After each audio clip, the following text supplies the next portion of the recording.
The air in the village felt heavy, almost suffocating, under the weight of something unseen. It wasn't the heat of the sun or the silence of the night, it was fear. A fear that had no face, no name, no shape.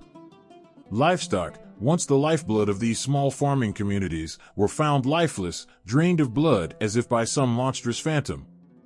The wounds were precise, almost surgical, as if some unseen predator understood more about its prey than the humans themselves. People whispered in hushed tones about a creature, a beast unlike any other, lurking in the shadows. Chupacabra.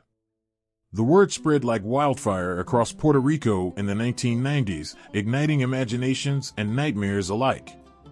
Its name, meaning goatsucker, struck a chord that resonated in every corner of the island and far beyond. It wasn't just a creature of folklore, it became a symbol of the unknown, of danger that existed just outside the safety of the firelight. The stories were chilling, told around dinner tables, in classrooms, and even on television. They described a creature that defied logic, blending the horrifying traits of animals and nightmares. Its eyes, according to some, glowed red, burning with a malevolent intelligence.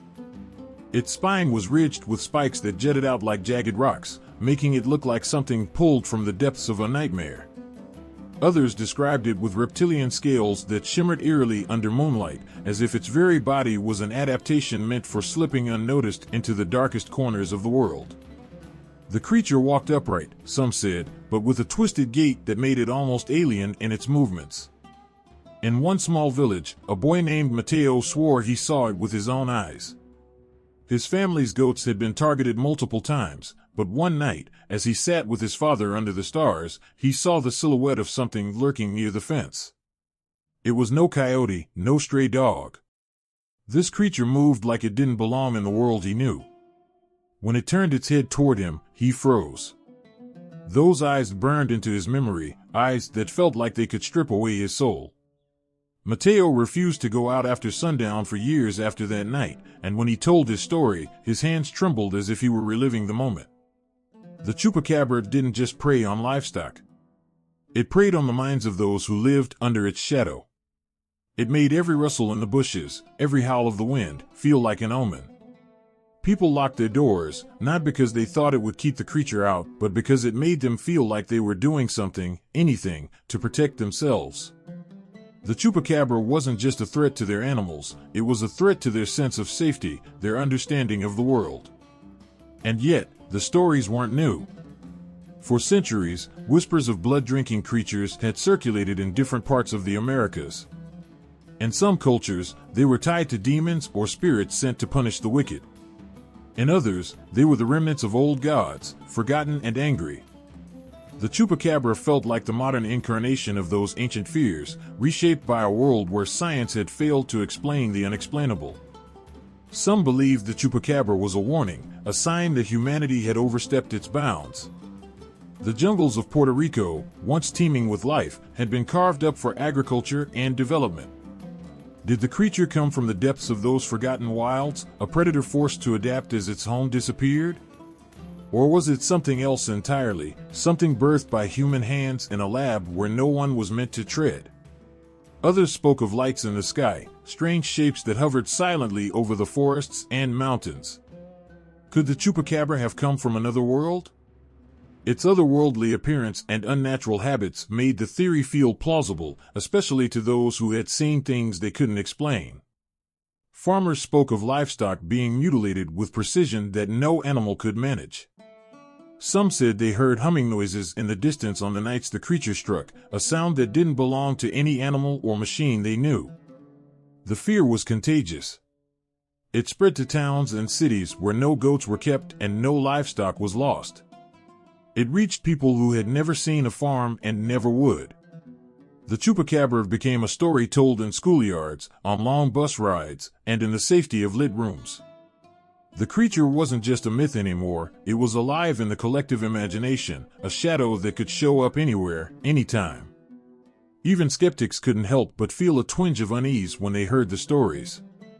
They would laugh at the descriptions, mock the believers, and wave away the accounts of blood-drained animals.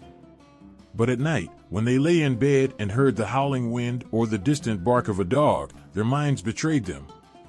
What if? What if the stories were true? What if something was out there, waiting, watching? The Chupacabra's legend grew with every passing year, fed by fear, fascination, and the need for answers. It wasn't just a monster, it was a question. A question about the boundaries of the known and the unknown, about what lurked in the dark corners of a world that humanity thought it had tamed. And no matter how many experts tried to explain it away, no matter how many skeptics dismissed it as hysteria, the Chupacabra refused to fade. It lingered, a reminder that not all mysteries are meant to be solved, and not all fears can be locked away. It began on a night when the world felt restless. The wind howled through the trees of Canavanas, Puerto Rico, carrying whispers of something that didn't belong. The sky was cloudless, yet the stars seemed dim, as though they too were hiding from what was about to unfold. In the distance, a farmer checked his goats, their bleats nervous and sharp, as if they sensed something before he did. The air felt wrong, thick, heavy, electric. By morning, the first signs of horror were uncovered. 8 goats, lifeless, their bodies stiff and cold.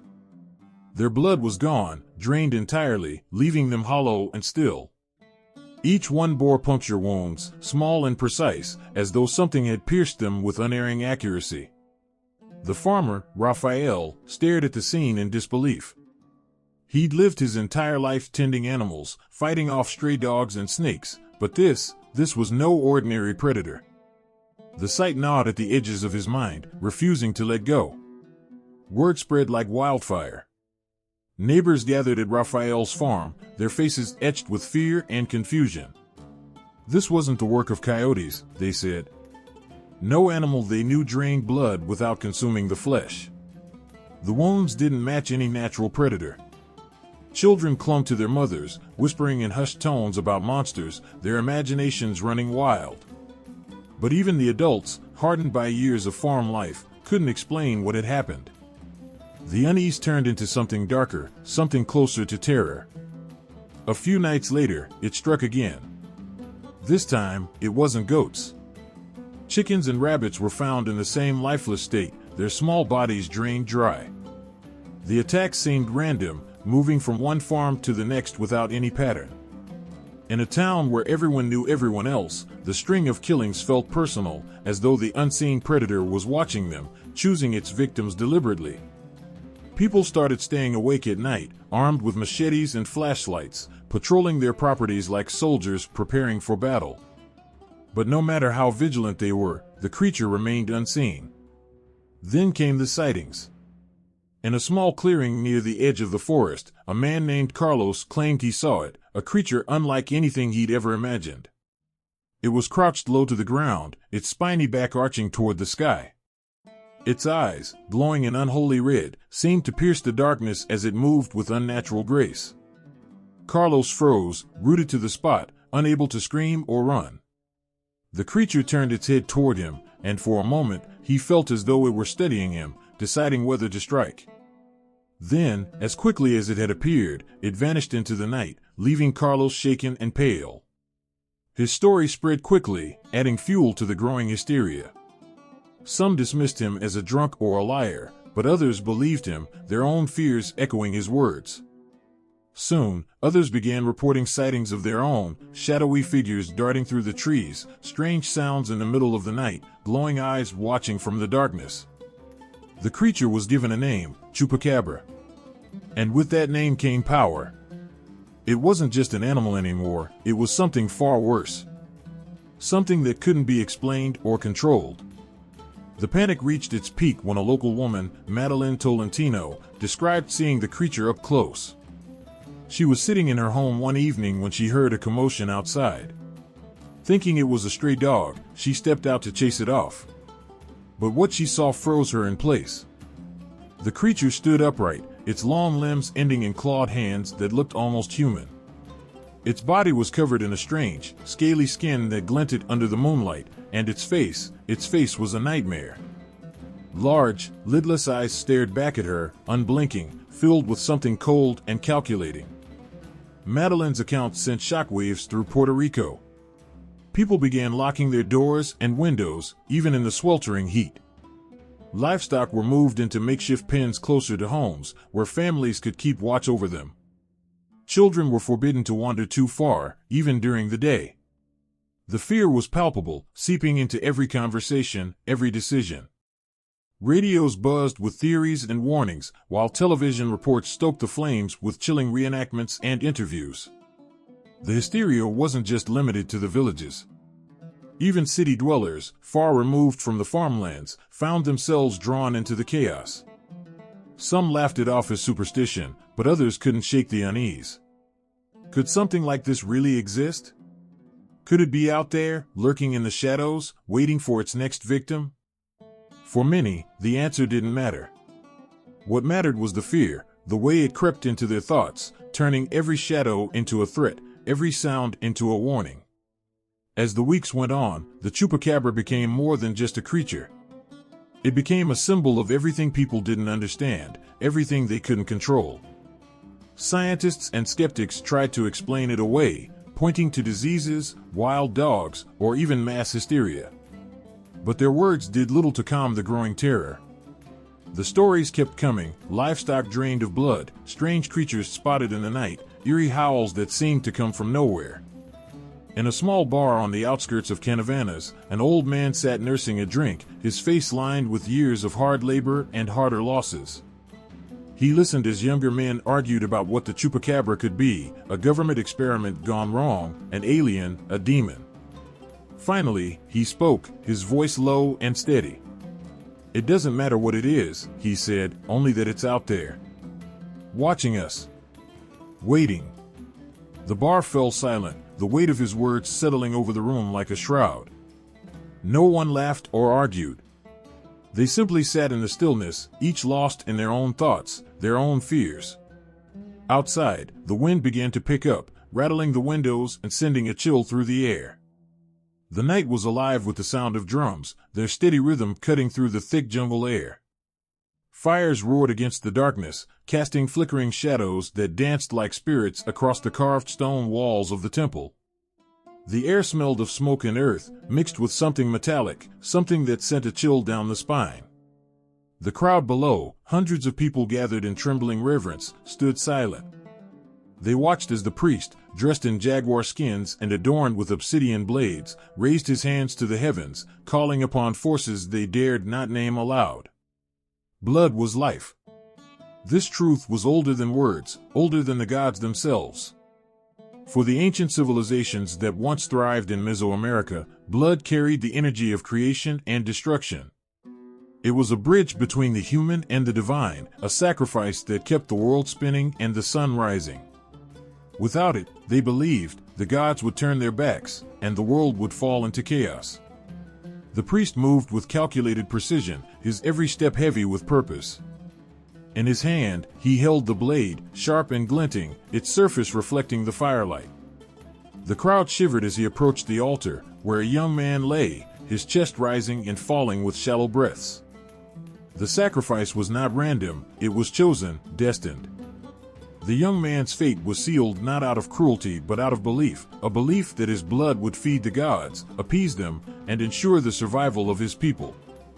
As the blade descended, cutting through flesh with ease, the silence of the crowd broke into gasps and cries. Blood spilled onto the altar, pooling in the carved grooves that guided it toward the earth below. The priests whispered prayers, their voices weaving into the rhythm of the drums. For a moment, the air felt charged, electric, as if the gods themselves were present, watching. And then it was over. The body was carried away, the blood soaking into the ground like rain after a drought. But this was only the beginning. Blood rituals were not confined to the grand temples of the Aztecs or the Mayans. They stretched further back, into the shadows of time, to legends whispered around ancient fires. Stories of beings who fed not just on blood but on life itself.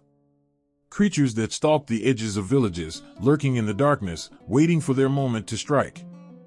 The line between myth and reality blurred, and fear seeped into the hearts of those who dared to listen. In Aztec mythology, there were tales of the Tlahuelpuchi, a shape-shifting creature said to feast on the blood of the innocent, particularly children. It moved silently through the night, slipping through cracks and crevices, leaving no trace but the pale, lifeless bodies of its victims. Families would hang garlic or place salt near their doorways, desperate to keep the creature at bay. Yet, the Tlawelpuchi was more than a monster. It was a reminder of the power of blood, the fragility of life, and the thin veil that separated the living from the dead. Further south, the Mayans told of Kamisats, the bat god of the underworld. Its name, Death Bat, was whispered in fear, for it ruled over darkness and sacrifice. In the Popol Vuh, the sacred Mayan text, Kamisats was said to dwell in a place called the House of Bats, where it decapitated those who dared to enter. Its image, carved into stone and painted on walls, was a grotesque figure with the body of a man and the wings of a bat, its mouth perpetually open, as if ready to drink the blood of its prey. These stories were not just folklore, they were warnings. They were a way for ancient peoples to make sense of the world, to explain the unexplainable.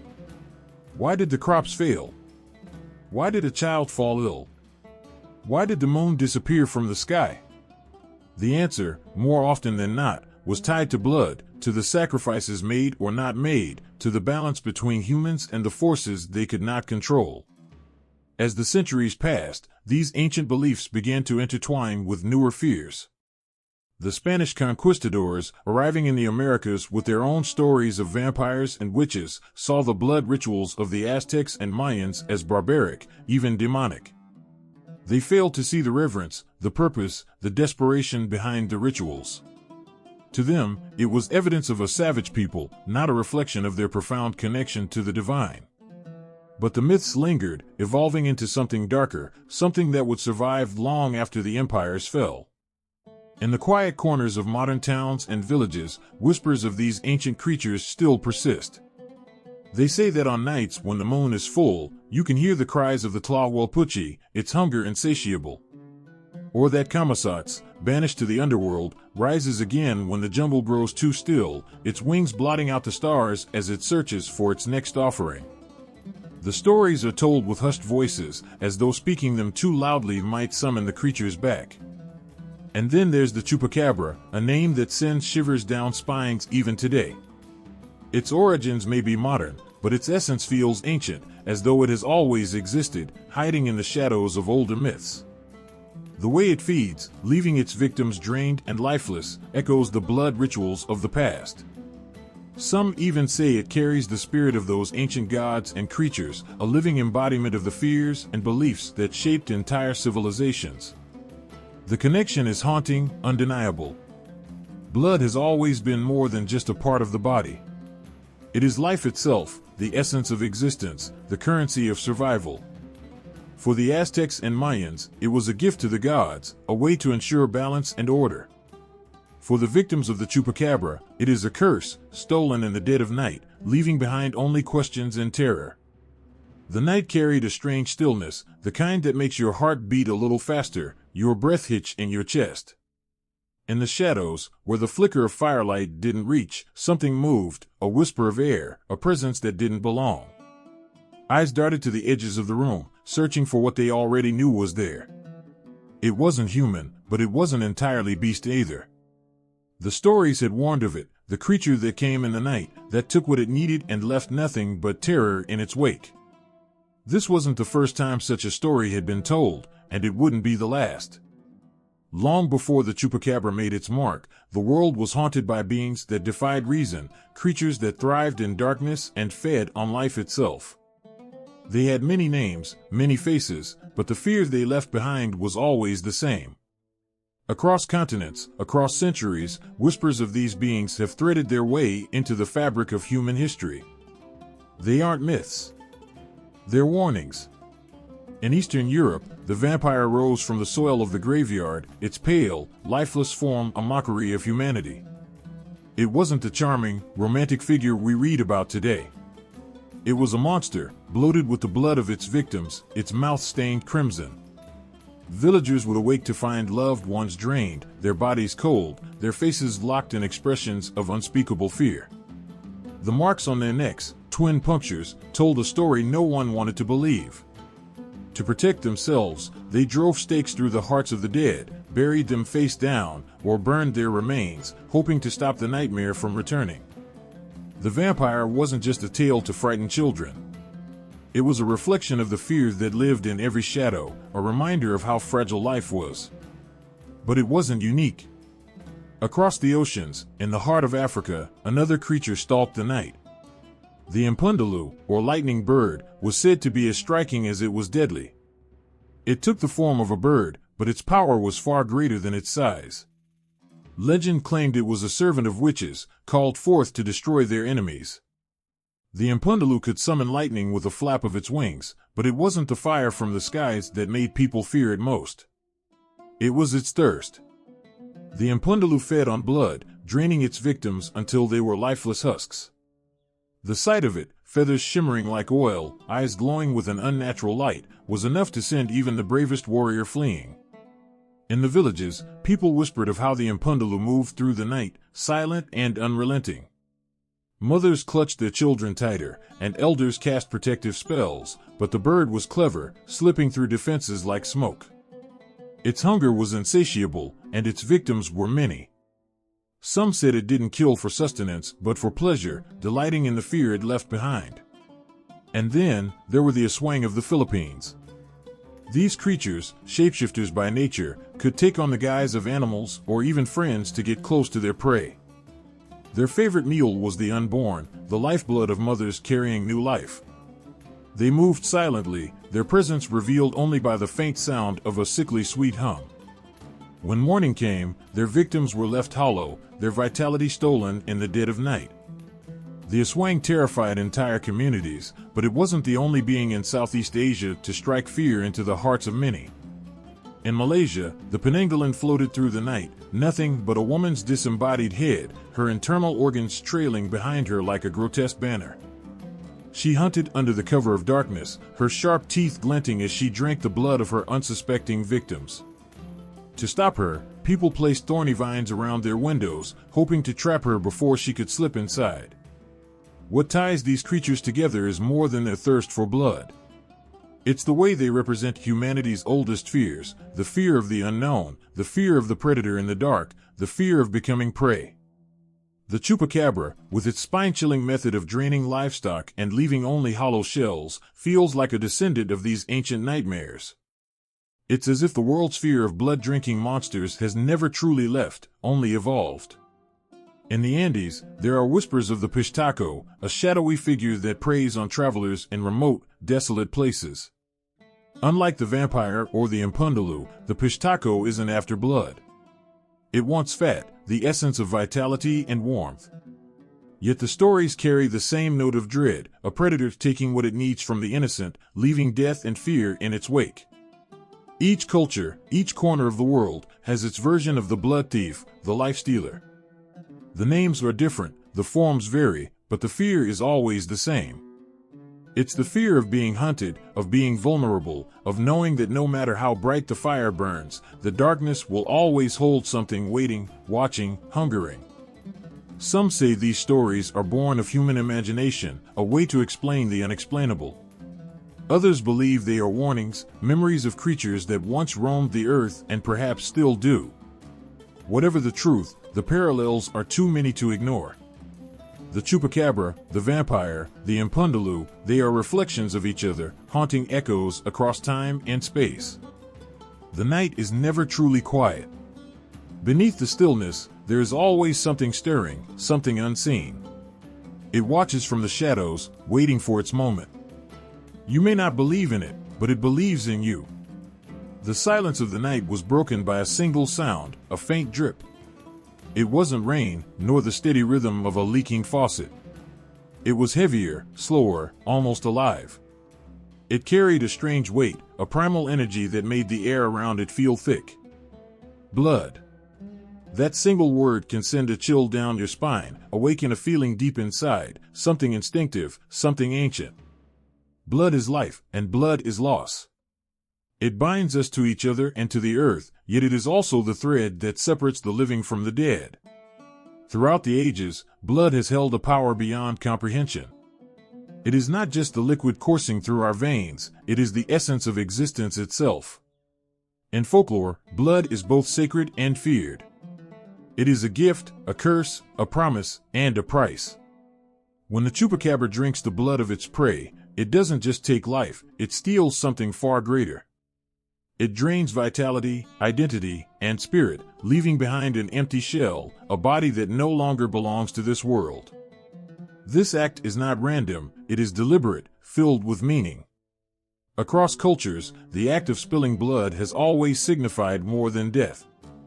In ancient times, blood was thought to carry the soul.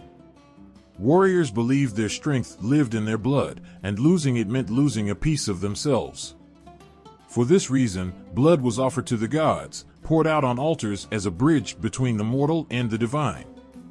To give blood was to give the essence of life, the most valuable thing a person could offer. The Aztecs understood this more than most. Their temples ran red with the blood of sacrifice, each drop meant to appease gods who demanded life in exchange for sustenance. The sun would not rise without blood, the rains would not fall. The world itself depended on the flow of life from one being to another. In these acts, blood became more than liquid, it became currency, a connection to forces beyond comprehension. To give it willingly was an act of devotion. To have it taken violently was an act of power. The Mayans also held blood as sacred. In their rituals, kings and priests would cut themselves, allowing their blood to drip onto cloth or into fire. They believed this act opened a gateway to the spiritual world, a realm where gods and ancestors could be reached. Their blood was a bridge, a gift that granted them vision and wisdom. But what happens when blood is stolen? What happens when this sacred essence is taken, not given? That is the horror of creatures like the chupacabra. It doesn't just kill, it robs. Its victims don't bleed out in the natural way of life's end. They are left drained, hollow, as though their essence has been consumed by something that was never meant to touch it. The sight of a lifeless animal, its body intact but its veins empty, is a violation of nature. It is wrong in a way that words cannot fully express. The act feels deliberate, purposeful, as if the creature knows exactly what it is taking and why it matters. Vampires, too, have always known the power of blood. In their bite, there is a twisted intimacy, an invasion that takes something irreplaceable. To drink blood is to claim dominion over another being, to own not just their body but their spirit. This is why vampire lore has persisted for centuries. It speaks to a fear buried deep in the human psyche. It is the fear of being consumed, of losing not just life but self. The chupacabra may lack the elegance of the vampire, but its method is no less terrifying. Its attack is not seductive but brutal, its purpose clear and unrelenting. The creature doesn't kill for survival alone, it kills to satisfy a need that goes beyond hunger. In its thirst for blood, there is something almost ritualistic, something ancient that ties it to the myths of gods and monsters that came long before. In African folklore, the idea of blood as power takes on another form. The impundulu, or lightning bird, is said to feed on blood to sustain its unnatural life. It serves witches, delivering death in exchange for the life essence it craves. Here, too, blood is not just sustenance but energy, a force that fuels the supernatural.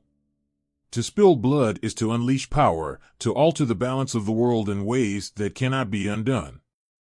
Even in stories of war and conquest, blood has always been more than a physical reality. To shed blood on a battlefield is to mark the earth with sacrifice, to leave behind a part of oneself that will linger long after the body has turned to dust. Blood spilled in violence carries a weight that blood given willingly does not.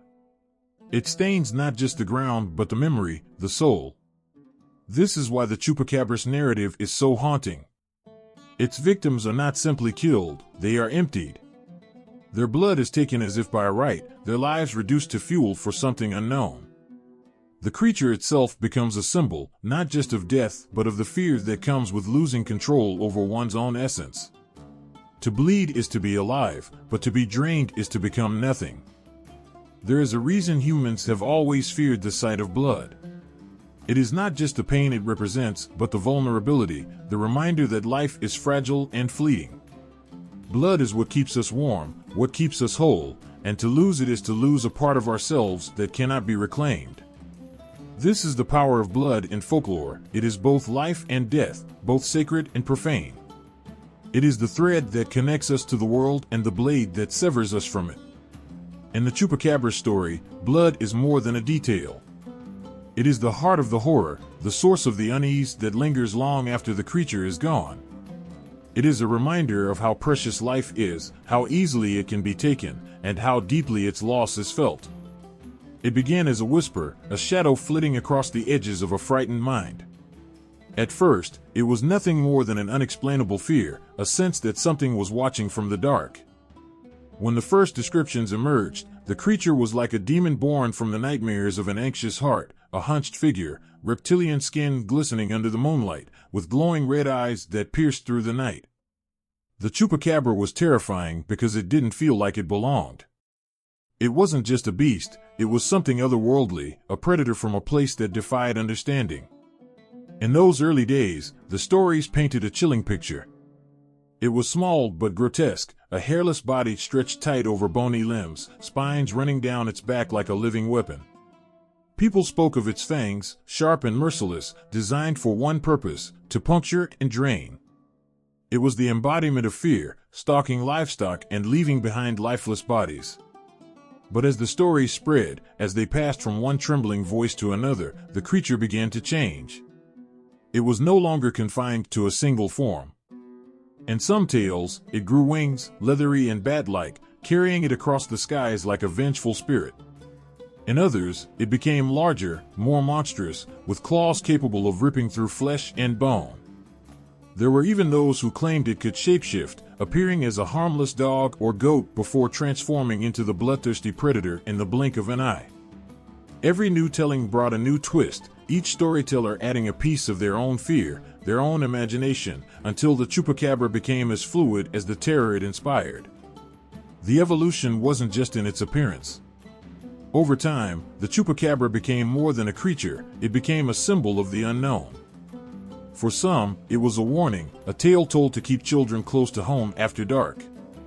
For others, it was an explanation for the unexplainable, a way to give shape to the strange and unsettling. But beneath every version of the story was the same primal fear, the loss of life, stolen in the dead of night, by something that could not be stopped. When the stories crossed borders, the creature adapted again. In some places, it shed its reptilian features and became canine, a mangy dog with soulless eyes and a relentless hunger. This version was less alien, more grounded, but no less terrifying. The simplicity of its form made it feel closer, more real. You could almost hear the soft padding of its feet on the dirt, the low growl that rumbled from its throat just before it struck. Then there were the tales that gave it intelligence, a cruel awareness that made its attacks feel personal. This Chupacabra didn't just kill, it hunted, selecting its victims with a precision that spoke of dark intent. It wasn't just an animal acting on instinct, it was something far worse. This was the version that stared into windows, that followed its prey with a calculated silence, that made you feel its presence even when you couldn't see it. The internet brought a new wave of transformation. As stories spread faster than ever before, the Chupacabra found itself molded by the digital age. Its image shifted with every new sighting, every grainy photo or shaky video. One moment, it was a hairless beast lurking in the shadows. The next, it was an experiment gone wrong, an escaped creature from a lab where man had dared to play God. This modern twist gave it a new layer of fear. It was no longer just a creature, it was a consequence, a reminder of what happens when we push too far. And yet, with every change, the heart of the story remained the same. The Chupacabra was still a thief of life, a shadow that slipped through the cracks of reason and understanding. It didn't matter if it had scales or fur, wings or claws. What mattered was the feeling it left behind, the sense that something was out there, something that didn't care about your locks or your lights, something that could reach you no matter where you hid. Even the name carried weight. Chupacabra became a whispered warning, a name that brought chills to those who spoke it aloud. It was a name that bridged languages and cultures, uniting people through shared fear. Each community had its own version of the story, but they all felt the same shiver when the name was uttered. It was a name that lingered, that stayed with you long after the story had ended. Over the years, the creature's story has been told in countless ways. It has been featured in books, movies, and even jokes, its image shifting with every retelling. But no matter how much it changes, no matter how it is shaped by the hands of time and imagination, it retains its power. The Chupacabra is not just a creature of the night, it is a reflection of our deepest fears. It is the unknown that waits in the shadows, the predator that strikes without warning, the reminder that even in our modern world, there are still things that cannot be explained. Each version of the Chupacabra adds a new layer to its legend, a new angle to its terror. Whether it is a winged beast descending from the sky, a mutated dog prowling the fields, or a shapeshifter lurking in plain sight, it carries with it the same chilling truth: it is out there. And it is watching. It stood there, frozen under the flickering beam of a flashlight, its silhouette carved into the darkness like a nightmare come to life. The air felt heavier, colder, as though it carried the weight of an unspoken warning. Its eyes glowed, large, red, and unblinking, staring with a piercing intensity that made the hairs on the back of your neck stand upright. It was like nothing that belonged to this earth. The skin, scaly and sickly gray, shimmered faintly under the pale moonlight. Jagged spines ran down its back, sharp enough to shred the air around them. This was the Chupacabra as some first described it, a creature born out of fear, with an alien, reptilian form that defied all reason. But that was just one face of the Chupacabra. In another part of the world, the same flashlight beam might reveal something different. Instead of reptilian skin, there was coarse, patchy fur clinging to emaciated limbs. It crouched low to the ground like a rabid dog, its snarling mouth dripping with malice. Yellowed fangs gleamed in the dim light, its growl low and guttural, vibrating through the earth beneath your feet. This wasn't the alien monster of other tales. This was a predator of instinct, something feral and wild, a beast that might have once been familiar but now carried an unmistakable stench of the unnatural. Each encounter painted a new portrait of the Chupacabra. For some, it wasn't reptilian or canine, it was something entirely otherworldly. Its body seemed elongated and fragile, limbs too long, bending at unnatural angles as if it were struggling to fit into a reality that wasn't its own. Its face was smooth, pale, with features almost human but twisted into something grotesque. No spines, no fur, just a skeletal form that seemed to float rather than walk. People whispered that it wasn't from here, that it had stepped through a crack between worlds to feast on the blood of the living. These descriptions weren't just variations, they felt like entirely different creatures, bound together by a single, haunting detail: their thirst for blood. The reptilian version seemed like an escaped experiment, its sleek, scaled body a perfect design for stealth and efficiency. You could almost hear the faint rasp of its claws on stone, feel the chill of its breath as it moved closer, unseen. The dog-like version, with its mangy, almost pitiful appearance, felt no less deadly. It was raw and violent, its attacks leaving behind the kind of carnage you couldn't unsee. And then there was the alien form, quiet and eerie, as though its very presence drained the warmth from the air. In some stories, the creature was small, barely reaching the height of a child, but its presence loomed far larger than its size. Other accounts described it as towering, a hulking beast that blotted out the stars with its sheer enormity.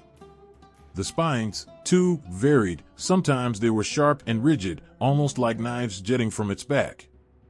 Other times, they were soft, fleshy appendages that pulsed unnervingly, as if alive on their own. These details shifted and twisted, as fluid as the shadows where the creature was said to dwell. The way people spoke of its movements made it even more unnerving. The reptilian version was said to slither when it wanted to stay hidden, its body coiling like a snake's before it sprang into motion with a sudden, terrifying burst of speed. The dog-like form was quicker, darting between trees and rocks with an agility that seemed impossible for something so gaunt. And then there was the alien figure, which moved silently, gliding through the air or disappearing entirely, as though the very act of motion was beneath it. No two sightings were exactly alike, but there was always a thread of consistency, a sense that each description was trying to capture the same thing: a predator that didn't belong, a monster that fed not just on blood but on the terror it inspired.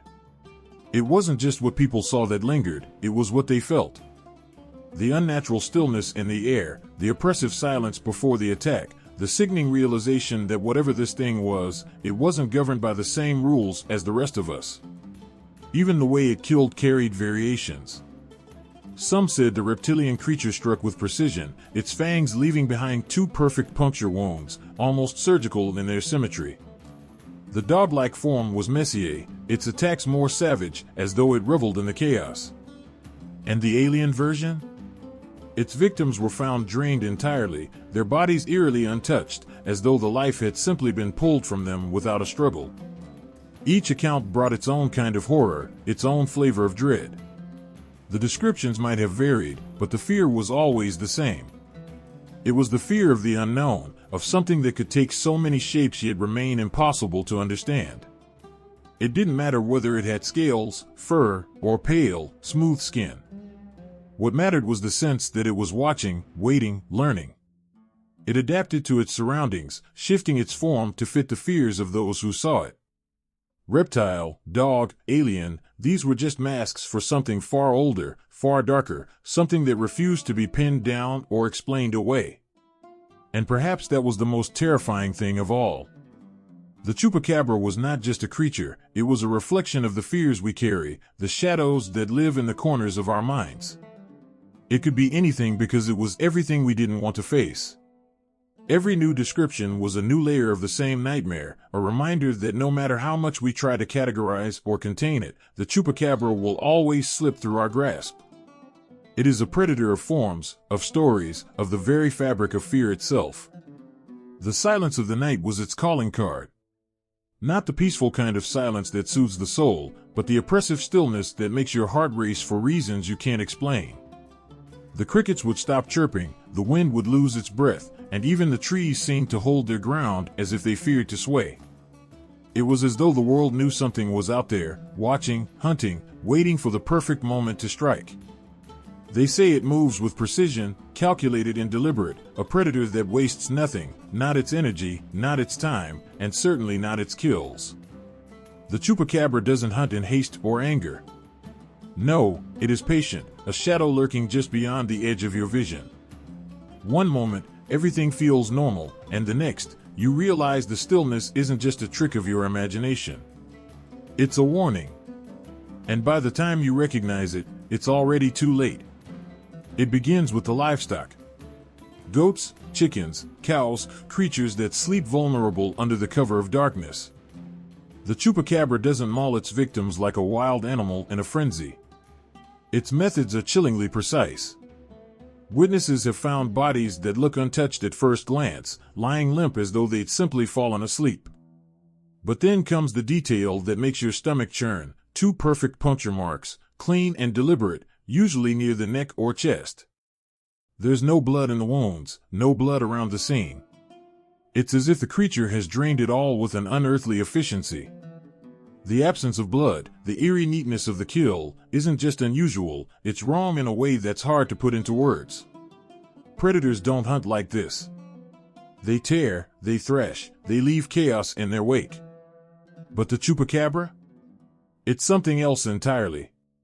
It doesn't kill for sport or even for survival in the way we understand. It kills for the blood, nothing more, as if it's drawn to the very essence of life itself. And it always comes under the cloak of night. Nocturnal by nature, the Chupacabra avoids the sun as though it might burn it alive.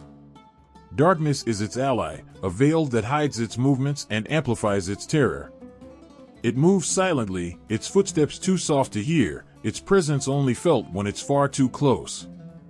Some say it has an uncanny ability to sense fear, like a shark drawn to the faintest scent of blood in the water. The more you panic, the closer it gets. Farmers have tried to guard against it. They've set traps, built fences, and kept their livestock locked in sturdy enclosures. But somehow, the Chupacabra always seems to find a way through. It doesn't smash or claw its way in. It slips through gaps you didn't know existed, bypassing every obstacle as though it can see the world in ways we can't. It's clever, too clever. That's what makes it so terrifying. But what does it do after the kill? Where does it go when the sun rises? That's the question that haunts those who've encountered it. Some believe it burrows deep into the earth, hiding in caves where no light can reach. Others think it climbs, retreating to the highest trees or mountains, blending into the jagged landscape like another shadow. And then there are those who whisper about its ability to disappear entirely, fading into nothingness as though it was never there to begin with. Its diet is another enigma. Blood is its lifeblood, quite literally. It doesn't chew or digest flesh like other predators. It doesn't scavenge or graze. Its needs are singular, focused, and utterly alien. Some believe this hunger for blood is more than physical, that it's tied to something deeper, something almost ritualistic. Perhaps it isn't just feeding, perhaps it's taking. Life, energy, essence, call it what you will, but the Chupacabra's need for blood feels like more than just survival. It feels like purpose. And yet, it doesn't attack humans, or at least, not often. There are rare stories, whispered but never confirmed, of people who've vanished in the night, only to be found later, pale and lifeless, their bodies marked by those same twin puncture wounds. But those are just stories, aren't they? Tales told to keep children inside at night, to make sense of the unexplainable. Still, the fear lingers. What if it's only a matter of time? What if the Chupacabra's hunger grows bolder, more desperate? What if its methods, so precise and calculated now, begin to change? The thought is enough to send a chill down your spine, especially when you realize that for all the sightings, for all the stories, no one has ever truly seen it. Not clearly. Not for long. Its behavior remains a puzzle, one that refuses to fit into the neat boxes we use to understand the natural world. It doesn't behave like an animal, yet it isn't human. It doesn't seem to kill for revenge, territory, or reproduction. It acts with a purpose we can't begin to comprehend, and that's what makes it so terrifying. The Chupacabra isn't just a creature, it's a question, one that keeps you awake at night, staring into the darkness and wondering what might be staring back. And as the night stretches on, as the stillness grows heavier, you can't shake the feeling that something is out there, watching, waiting, just beyond the reach of the light. It doesn't matter how many locks you've bolted, how many precautions you've taken. When it comes, you won't hear it, you won't see it, until it's too late. And by then, the silence will be the loudest sound you've ever heard. The moon hung heavy in the sky, casting its cold silver light over the hills and valleys. The goats, with their unassuming forms and soft, hesitant bleats, gathered in the quiet of the night. There was something haunting about their stillness. Their eyes, those strange, rectangular pupils, reflected the pale light like tiny mirrors, watching the darkness with an unease that no one could quite explain. It was as if they knew they had always been marked, chosen for reasons as ancient as the stars above. Goats have always been more than animals grazing on rugged landscapes. To some, they are symbols of life's endurance, clinging to rocky cliffs and barren lands where nothing else dares to thrive. To others, they embody the wild, untamed spirit of the world, their unpredictable nature echoing the chaos of the unknown. But in the darker corners of myth and legend, goats take on a more troubling role. They are both feared and revered, tethered to the mysteries of sacrifice, the occult, and the eternal struggle between light and shadow. There's an old tale, whispered among shepherds, of how goats were once the chosen animals of the gods. Their resilience, their ability to climb where no other creature could, was seen as a divine gift. But with this gift came a price. Goats, with their unblinking eyes and horns that seemed to pierce the heavens, became messengers of the spiritual and the profane. Their blood was offered in rituals meant to bridge the gap between this world and the next. And perhaps it's this history, this ancient, unspoken truth, that has made them targets for something far more sinister. The Chupacabra doesn't choose its victims at random. It doesn't wander aimlessly, preying on whatever animal crosses its path. No, there's something deliberate about its fixation on goats. It's almost as if it recognizes their significance, senses the threads of myth and meaning that surround them. To see a goat is to glimpse a creature that has stood at the center of human fears and hopes for centuries. It's to see an animal that has been both scapegoat and savior, both victim and vessel. In mythology, goats are often caught in the crossfire of light and darkness. In Greek tales, they were linked to the satyrs, wild and chaotic beings that danced between innocence and depravity. In Nordic stories, the goats of Thor pulled his chariot through the skies, their power harnessed for the thunder god's might. But not all tales are so grand. There are darker whispers, stories of goats seen as conduits for darker forces, their blood spilled in shadowed ceremonies meant to summon what should never be called. When farmers find their goats drained of blood, the scene is as eerie as it is heartbreaking. The animals lie as if they've simply fallen into a dreamless sleep, their bodies untouched by the savagery one might expect from a predator. But then there are the marks, the twin punctures, so clean, so precise, that they seem almost surgical. It's as if the Chupacabra doesn't simply feed, it takes something more, something that can't be seen or measured. And for those who believe in the old stories, this theft feels almost ritualistic, a macabre echo of the sacrifices made in ancient times. The goat's bleat, soft and plaintive, carries through the night like a question unanswered. Why them? Why always them? Perhaps it's their connection to the earth, their ability to survive where others would perish. Or perhaps it's their eyes, those strange, otherworldly eyes that seem to hold secrets they'll never tell. There's a reason people have long thought goats could see what humans couldn't, that they could peer into the spaces between worlds. And if that's true, maybe they've seen the Chupacabra long before it strikes, glimpsing its form in the shadows as it watches, waits, chooses. The farmers who tend these animals speak of an unshakable dread that sets in on certain nights. The goats, usually so lively and stubborn, grow silent, huddling together as if seeking protection from something unseen. Even the dogs refuse to bark, their tails tucked between their legs as they cower in their kennels. It's as if the whole world holds its breath, waiting for the inevitable. And when the dawn breaks, when the light returns to chase away the shadows, the silence is broken by the cries of loss, the discovery of yet another lifeless body, another unanswered question. But the Chupacabra isn't the only predator that has marked the goat as its prey. History is filled with tales of demons, spirits, and monsters drawn to these creatures as if by some unspoken bond. In parts of Africa, the impundulu, or lightning bird, is said to drink the blood of livestock, its presence heralded by storms and chaos. In Europe, stories of witches often included goats as familiars, creatures that could traverse the boundaries of the physical and spiritual worlds. Even the devil himself, in countless depictions, is given the horns and hooves of a goat, as though their essence embodies something primal, something both feared and misunderstood.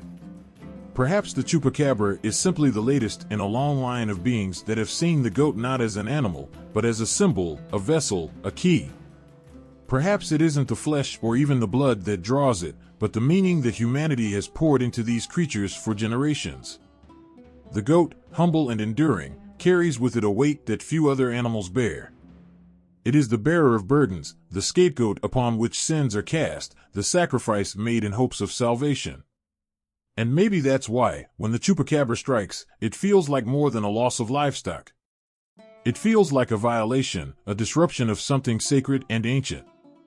To see a goat drained of blood, its lifeless body lying in the dew-covered grass, is to be reminded of the fragility of the boundary between the ordinary and the extraordinary. It's to feel, in the pit of your stomach, that something far older and far darker is at play. The farmers who bury their goats often do so with a heavy heart, not just because of the loss, but because of what it represents. The Chupacabra doesn't just take, it leaves a scar, not just on the land, but on the spirit. And as the sun sets once more, and the shadows lengthen, the goat's uneasy bleats echo across the hills, carrying with them the weight of countless myths, countless fears, and the haunting question of what watches from the darkness, waiting to strike again. The air hangs heavy, thick with an unsettling quiet. The kind of silence that feels alive, like it's holding its breath, waiting. Somewhere in the tangled brush, something stirs. The wind whistles softly through the jagged rocks, but it carries no comfort, only an eerie reminder of the unseen. The landscape itself feels like it's hiding a secret, the kind of secret that prickles at the back of your neck and makes you glance over your shoulder. It's in these places, lonely, forgotten places, that the Chupacabra seems to thrive. Hot, barren stretches of land where the sun scorches the earth by day and the night cloaks everything in inky blackness. The desert seems to hold its own kind of magic, one that draws shadows long and deep, one that makes you question what your eyes catch moving just out of sight. The sparse trees twist and turn, their gnarled branches pointing like accusing fingers toward a sky scattered with stars. Yet beneath that beauty lies something menacing, something that makes even the boldest animals hesitate to wander too far. The stories always seem to begin in the same places. Small, rural villages surrounded by dense thickets or perched on the edges of desolate plains. Places where survival itself is a triumph against nature's harsh hand. The people here know the land like the lines on their palms, every creak of a branch, every rustle of dry grass. Yet, even they admit there are nights when the land turns against them. Nights when the animals grow restless, when the goats cry out in terror, and the dogs refuse to leave their shelters. These regions are more than just barren wastelands or tropical jungles, they are alive with an unspoken tension. The vegetation often seems overgrown yet suffocated, as if the land itself knows it's holding onto something that doesn't belong. The dense forests of Puerto Rico, where the creature was first named, seem to pulse with an energy that sets nerves on edge. Thick vines hang like veils, casting shadows even in daylight, and the air smells of damp earth and decaying leaves. It's a place where the line between the natural and unnatural feels paper-thin, as if you're walking between worlds without realizing it. And then there are the deserts. The heat presses down relentlessly, the cracked earth splitting like open wounds under the sun. Yet it's at night when the desert truly transforms, the temperature plummeting and the darkness swallowing everything. The moonlight casts silver trails across the sand, highlighting the footprints of creatures both known and unknown. In the distance, the outline of a lone coyote howling at the night only adds to the feeling of unease. Locals whisper of glowing red eyes spotted in the shadows, unblinking and patient, watching from the edges of their vision. It's not just forests or deserts where the Chupacabra is said to lurk. Swamps, too, seem to hold its presence. The air in these places is suffocating, the smell of stagnant water and rotting vegetation clinging to your skin. The mud sucks at your feet with every step, as if the land itself doesn't want you to leave. Trees rise from the murky water, their roots twisting like skeletal fingers. And when the mist rolls in, shrouding everything in a ghostly white haze, even the most hardened hunters refuse to venture further. It's in these places, where the earth feels alive with decay and mystery, that the Chupacabra is said to move unseen. The creature seems to prefer edges, the places where one type of land meets another. The outskirts of forests, the borders of villages, the thresholds between the known and the unknown. It doesn't seek the heart of the jungle or the vast openness of the desert. Instead, it lingers on the fringes, in the places where humans dare not tread too far. Perhaps it's these in-between spaces that give it power, places where the rules don't apply and where fear takes root. Some witnesses describe hearing sounds in the night, low, guttural growls that don't belong to any animal they know. Others speak of strange tracks left in the soil, marks that resemble nothing they've ever seen before. The footprints are sometimes too small, other times too large, as if the creature can shift its form to match the terrain. But what's most chilling is what they don't hear. No insects chirping, no frogs croaking, no rustling of leaves. Just a silence so profound it feels like the world itself is holding its breath. Rainforests, deserts, swamps, they all share one thing in common: isolation. These are places where the land stretches endlessly, where help is miles away, and where the darkness feels deeper, heavier. It's in this solitude that the Chupacabra seems most comfortable, moving through the shadows like a ghost. The people who live in these places know better than to dismiss the warnings. They've seen too much, heard too many stories, lost too many animals to brush it off as mere coincidence. The land changes when the creature is near. Even the plants seem to whisper their warnings, their leaves trembling though no wind stirs. The trees stand taller, their branches clawing at the sky as if trying to escape whatever walks beneath them. The earth itself feels uneasy, its cracks and crevices more pronounced, as if it's recoiling from something it cannot contain. The air, too, carries its own message. It becomes heavy and oppressive, filled with a tension that makes your skin crawl. It's not just the heat or the humidity, it's something else, something you can't quite name but can't ignore. Your instincts scream at you to leave, to run, to not look back. And yet, the land holds you in place, as if daring you to face whatever waits in the darkness. The people who have lived in these places for generations speak in hushed tones about what they've seen. They know the signs, the changes in the environment that signal the creature's approach.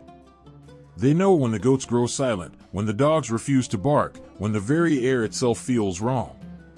And though they may not speak of it openly, there's an unspoken agreement among them. The Chupacabra isn't just a creature of the wild. It's a part of the land itself, as ancient and mysterious as the hills and valleys it calls home.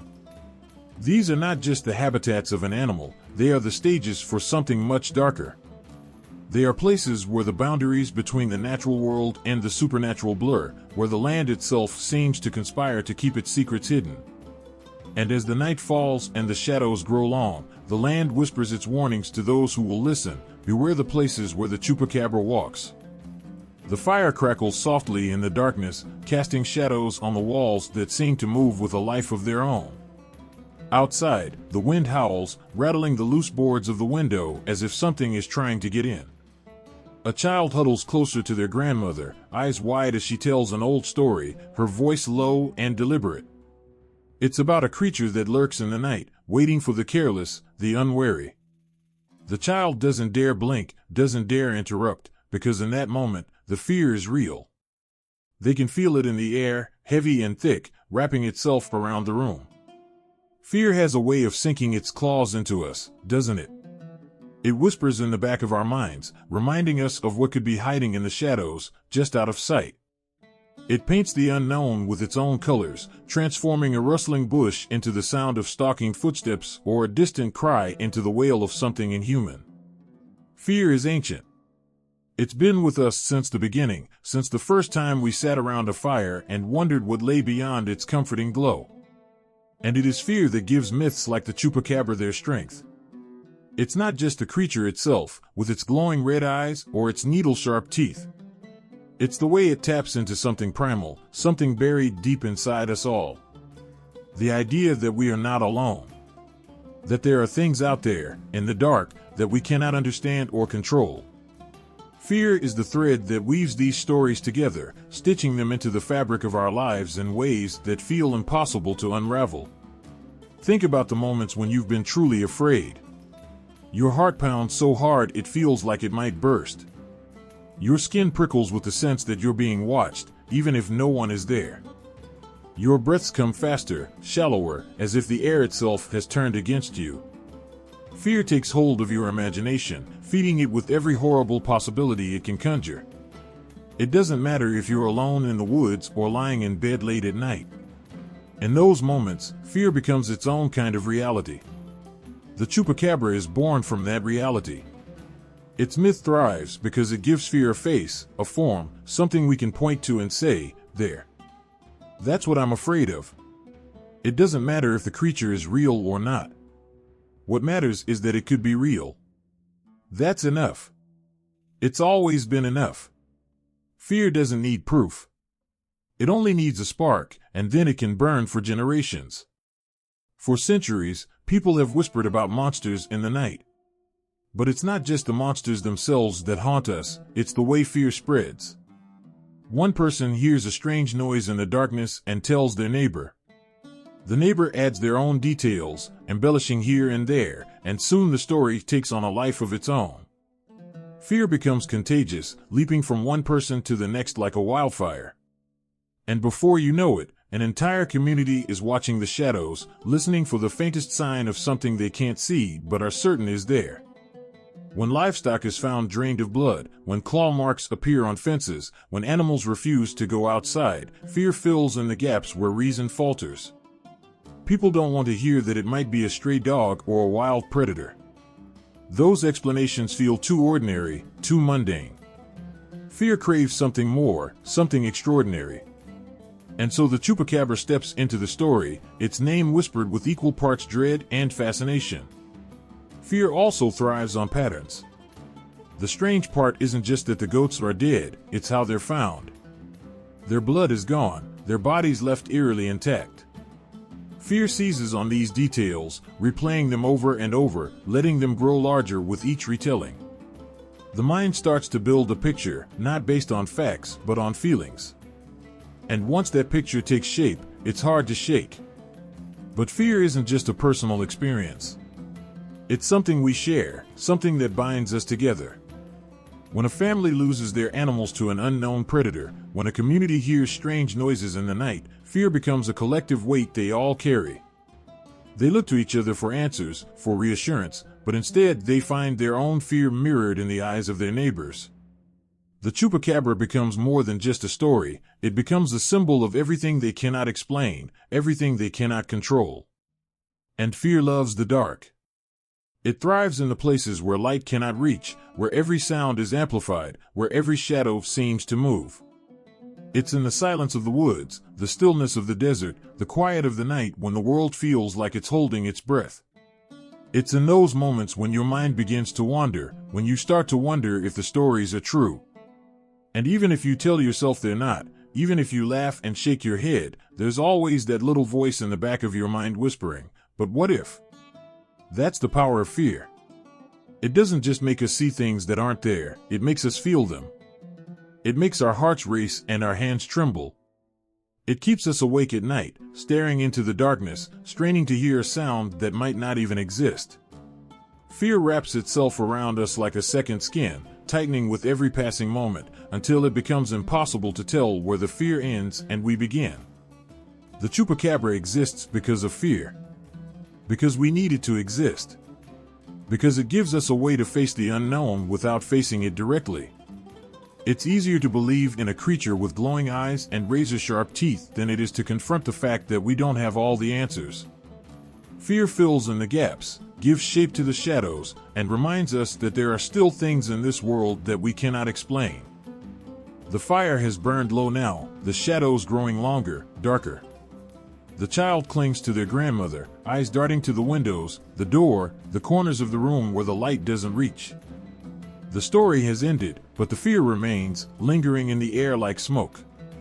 And somewhere, out in the night, the wind howls again, carrying with it the faint echo of something that may, or may not, be real. The night sky stretched endlessly above, a black velvet canvas pierced by countless stars. For a brief moment, everything felt still, calm, serene, almost timeless. But then, cutting through the quiet like a blade, came a flash of light. It wasn't the streak of a shooting star or the blink of an airplane signal. It was something else. Something too bright, too deliberate. It lingered in the sky, humming faintly, before vanishing in an instant. Those who witnessed it couldn't shake the feeling that they hadn't just seen something, they had been seen. Across small towns and quiet countrysides, stories of strange lights and odd shadows in the skies have always carried a chill. People speak in hushed voices of sightings, of sudden power outages, of unearthly hums that vibrated through their chests. And then, not long after, the bloodless bodies of livestock began to appear.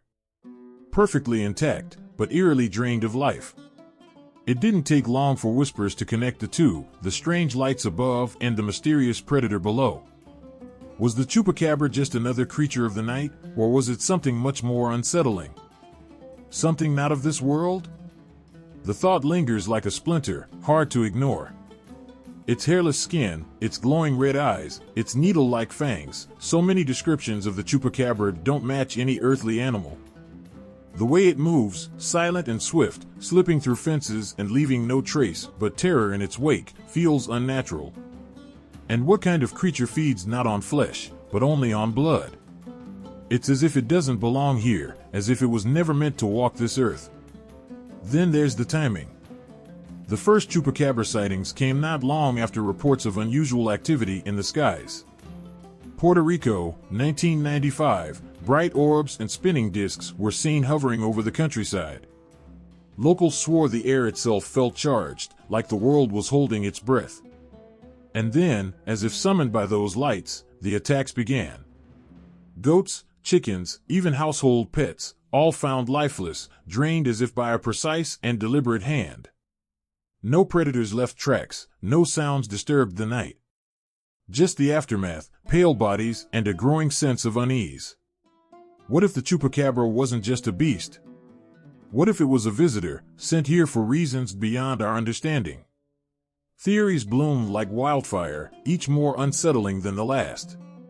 Some say it's an experiment, a living probe sent by beings far away to test Earth's environment, or perhaps us. Others whisper of extraterrestrial collectors, harvesting blood as we might collect soil samples, cataloging life on a planet they're only beginning to explore. But then there are those who believe something darker. They claim the Chupacabra isn't just here to observe, it's here to hunt. To take what it needs, without mercy, without conscience. Its glowing eyes aren't just menacing, they're unnatural, like the cold gaze of a machine programmed for one purpose. Its slender, almost skeletal frame seems designed for stealth, for efficiency, for slipping in and out of the shadows without a sound. Witnesses swear they've seen it vanish into the night, not by running or leaping, but by disappearing altogether. One moment it's there, crouched low and staring with those burning eyes, and the next, it's gone, as if it had stepped into another dimension. Others have reported seeing strange, circular patterns scorched into the earth near Chupacabra sightings, as if some unseen craft had landed there. It's hard to ignore the connections, even when they send chills down your spine. The air in those moments feels different. Heavier. Charged with something you can't quite name. It's as if the world around you knows something you don't, as if the trees and the wind and the stars above are keeping a secret. The animals sense it too, dogs that refuse to bark, cattle that huddle together, trembling. And in the distance, just beyond the edge of what you can see, there's the faintest sound. A low hum, almost mechanical, almost alive. For those who've had close encounters, the fear never really goes away. One man recalls walking out to his field late at night, drawn by a strange glow. He found his goats lying still, their bodies unmarked but lifeless. And then he felt it, a presence. He turned, and there it was, just beyond the fence, its eyes like burning coals, its silhouette barely visible against the darkness. It didn't run, didn't flinch. It simply stood there, watching. He couldn't move, couldn't breathe. And then, without a sound, it was gone. But the hum remained, a vibration he swears he felt in his bones long after the creature disappeared. The Chupacabra's connection to the unknown doesn't just terrify, it fascinates. If it truly is from another world, what does that mean for us? Are we just a stop on some cosmic map, a brief point of interest in an endless galaxy? Or are we something more, a species worth studying, worth testing? The questions linger, as endless as the stars above. And yet, there's something deeply unsettling about the idea that we might not be alone. Not just in the universe, but here, on this planet, in our own backyards. The thought that the Chupacabra could be a scout, a harbinger of something larger, something still hidden, gnaws at the edges of the mind. If it's here, then what else might be out there, watching, waiting? Some believe the Chupacabra sightings are warnings, signs that humanity is being observed in ways we can't fully comprehend. That the lights in the sky and the creature in the shadows are connected by a thread we've only just begun to notice. And whether that connection is harmless or hostile is a question that keeps many awake at night. As the stars flicker above, the world feels both vast and unbearably small. The idea of the Chupacabra as an alien is more than just a theory, it's a reflection of our own fears, our own questions about the unknown. And as long as the lights in the sky continue to appear, as long as strange shadows slip through the night, those fears will remain, clawing at the edges of our understanding. The creature, whatever it is, becomes a symbol of everything we can't explain, a reminder that there are still mysteries too vast, too strange, for us to grasp. The hum fades, the lights vanish, and the night goes quiet again. But the unease lingers, like a distant echo, a whisper that refuses to be silenced. Something is out there. Something that doesn't belong. And maybe, just maybe, it's closer than we think. The screen flickered to life, bathing the dark room in a cold, eerie glow. A shadow moved swiftly, darting between moonlit trees, its silhouette jagged and unnatural. The camera zoomed in, and there it was, its eyes burning like embers, its teeth gleaming like shards of bone. A low growl echoed, and for a moment, you could swear the air in the room turned cold. It wasn't just a creature on the screen anymore. It felt alive, clawing its way into your mind, making you glance over your shoulder. This wasn't a monster born of human imagination, it was something darker, something older. And it was called the Chupacabra. For decades, the myth of the Chupacabra has crawled out of shadowy folklore and into the glaring lights of popular media, transforming from whispered fear to full-blown cultural phenomenon. Its presence in movies, TV shows, and video games isn't just entertainment, it's a haunting reminder of how a story can lodge itself in our collective psyche, spreading like wildfire, feeding on our fascination with the unknown. The first time the Chupacabra slithered onto the silver screen, it wasn't a polished Hollywood monster with CGI polish. It was raw, primal, and terrifying. Low-budget horror films capitalized on its legend, showing it as a stalking predator in moonlit forests, preying on the defenseless. These films didn't just play on fear, they amplified it. The dimly lit scenes, the guttural snarls, the sharp flashes of its silhouette, they made you feel like it wasn't just on the screen. It was in the room with you, lurking just beyond the edges of your vision. But it wasn't just the creature's form that haunted viewers, it was its elusiveness. The way it would vanish into the darkness, leaving only its bloodied handiwork behind. Filmmakers knew how to keep the tension alive, never fully revealing the beast, letting your imagination fill in the horrifying gaps. It wasn't what you saw that terrified you, it was what you didn't. And in that void, the Chupacabra thrived. Television soon followed, taking the legend into homes around the world. In paranormal investigation shows, solemn hosts and trembling eyewitnesses would recount their encounters with the creature. They'd show grainy footage, shaky and unfocused, but you could just make out something moving, something that shouldn't be there.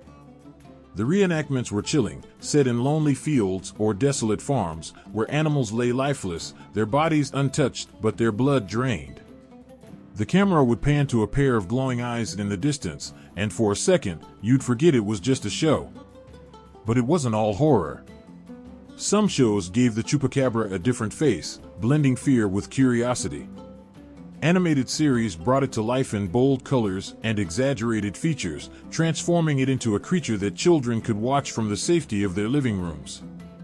It was still menacing, but in a way that felt distant, almost safe. Yet, even then, there was an edge to its portrayal. A warning that beneath the playful design was something that couldn't be tamed.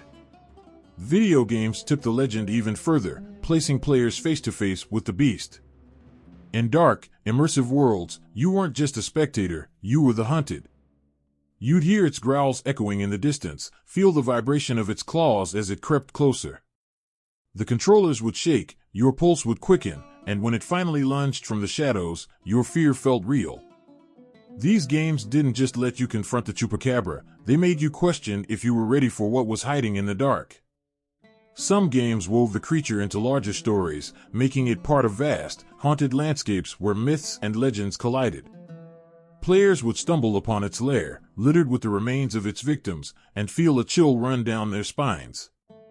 The Chupacabra wasn't just a monster to defeat, it was a reminder of the unknown, of the things lurking just beyond the reach of human understanding. And yet, for all its portrayals, one thing remained constant, the sense of mystery. No matter how many times it was shown, no matter how many stories were told, the Chupacabra never lost its ability to unnerve. It was always just out of reach, just beyond the light. And perhaps that's why it thrives in popular media. Because it taps into something primal, something buried deep within us all. The Chupacabra isn't just a character on a screen or a foe in a game. It's the flicker of movement you see in the corner of your eye. It's the sound you can't quite place, the feeling of being watched when you're alone. It's the embodiment of every shadowy fear, every unanswered question. And as long as we continue to be captivated by the unknown, the Chupacabra will remain, waiting in the darkness, ready to remind us of what it means to be truly afraid. The air was thick with whispers, the kind that cling to the walls of small-town diners and echo through the narrow streets of forgotten villages. Stories passed from one trembling voice to another, shaping something intangible into a vivid, breathing monster. The old man at the end of the bar leaned in, his eyes glinting with the weight of too many sleepless nights, and said, "I saw it with my own eyes." And just like that, folklore gained another believer. But not all stories come from trembling voices. Some are planted, deliberate lies dressed up as truth, created not to explain the unexplainable but to deceive and distract. Somewhere between these two worlds, of belief and betrayal, lies a fragile line, one that separates genuine folklore from cruel fabrications. And the Chupacabra story dances on this line, shifting between shadows and spotlights, between heart-stopping tales and outright hoaxes. The most chilling part of folklore is its sincerity. It grows from fear, from grief, from moments of desperation when reality slips away, leaving space for something darker to creep in. A farmer wakes to find his goats lifeless, their bodies untouched but drained of blood. The sight alone is enough to freeze his heart, but it's the silence that follows, the deafening absence of explanation, that leaves him trembling. In that moment, the Chupacabra isn't just a possibility, it's a certainty. And as his story spreads, it weaves itself into the fabric of the community, taking on a life of its own. But then come the hoaxes, cold, calculated, and unapologetic. A blurry photograph surfaces online, showing a creature too monstrous to be real yet somehow believable enough to make your skin crawl. It spreads like wildfire, igniting imaginations and fueling fears. People stare at the image, their minds racing, their doubts silenced by the sheer possibility. Could this be it? They ask, not realizing the photo is nothing more than a carefully crafted lie. The creator laughs in the background, satisfied not by belief but by chaos. And yet, it's the hoaxes that make everything murky. They cast doubt on the stories that were born from genuine terror, tainting them with skepticism. When a prankster throws a rubber mask into the woods and calls it a sighting, it isn't just a joke, it's a betrayal. It mocks the trembling voices, the sleepless nights, the very essence of what folklore represents. It takes something raw and sacred and twists it into a game. Still, there's something hauntingly powerful about the persistence of true folklore. It refuses to die, even in the face of hoaxes. While the fabricated stories burn brightly and then fade, real folklore lingers, rooted in the emotions that birthed it. The farmer who found his lifeless goats doesn't care about doctored photos or fake reports. To him, the Chupacabra is as real as the sun rising each morning, and no amount of debunking will change that. His fear, his pain, they are untouchable, immune to the meddling hands of those who seek to exploit the myth. But there's another layer to this tangled web, one that cuts deeper. Hoaxes don't just spread doubt, they also spread the legend. Each fake sighting, each staged encounter, adds fuel to the fire, keeping the myth alive in the public eye. They ensure the Chupacabra remains a topic of conversation, a figure that looms large in the collective consciousness. It's a twisted irony that the very lies meant to discredit the legend end up sustaining it, giving it new life in an age of digital hysteria. The contrast between folklore and hoaxes is stark, yet they coexist in a strange, uneasy dance. Folklore is born from vulnerability, from moments when people are stripped bare and left searching for meaning. Hoaxes, on the other hand, are born from arrogance, from the desire to control the narrative and bend it to one's will. And yet, they feed off each other, locked in a cycle of creation and destruction. The real tragedy lies in the erosion of trust. For every genuine tale of fear and wonder, there's a fabricated story waiting to tear it down. People who might have once listened with open hearts now approach each story with suspicion, their belief eroded by the endless parade of hoaxes. The farmer's trembling voice is drowned out by the laughter of those who see his fear as entertainment. And yet, the Chupacabra endures. Its story, like all great folklore, isn't bound by the truth. It lives in the spaces between what we know and what we fear, and the shadows where imagination takes over. Whether it's whispered by trembling voices or shouted by those seeking attention, the legend grows, feeding on the very doubt that threatens to destroy it. It began with a scream. Piercing the stillness of a Puerto Rican night, it echoed through the hills, sending shivers down the spines of those who heard it. The morning brought terror, livestock found drained of blood, their bodies eerily untouched except for puncture wounds too clean, too deliberate to be natural. Whispers of the Chupacabra swept through the island, carried by fear, spoken in hushed voices. But fear has wings, and this was only the beginning.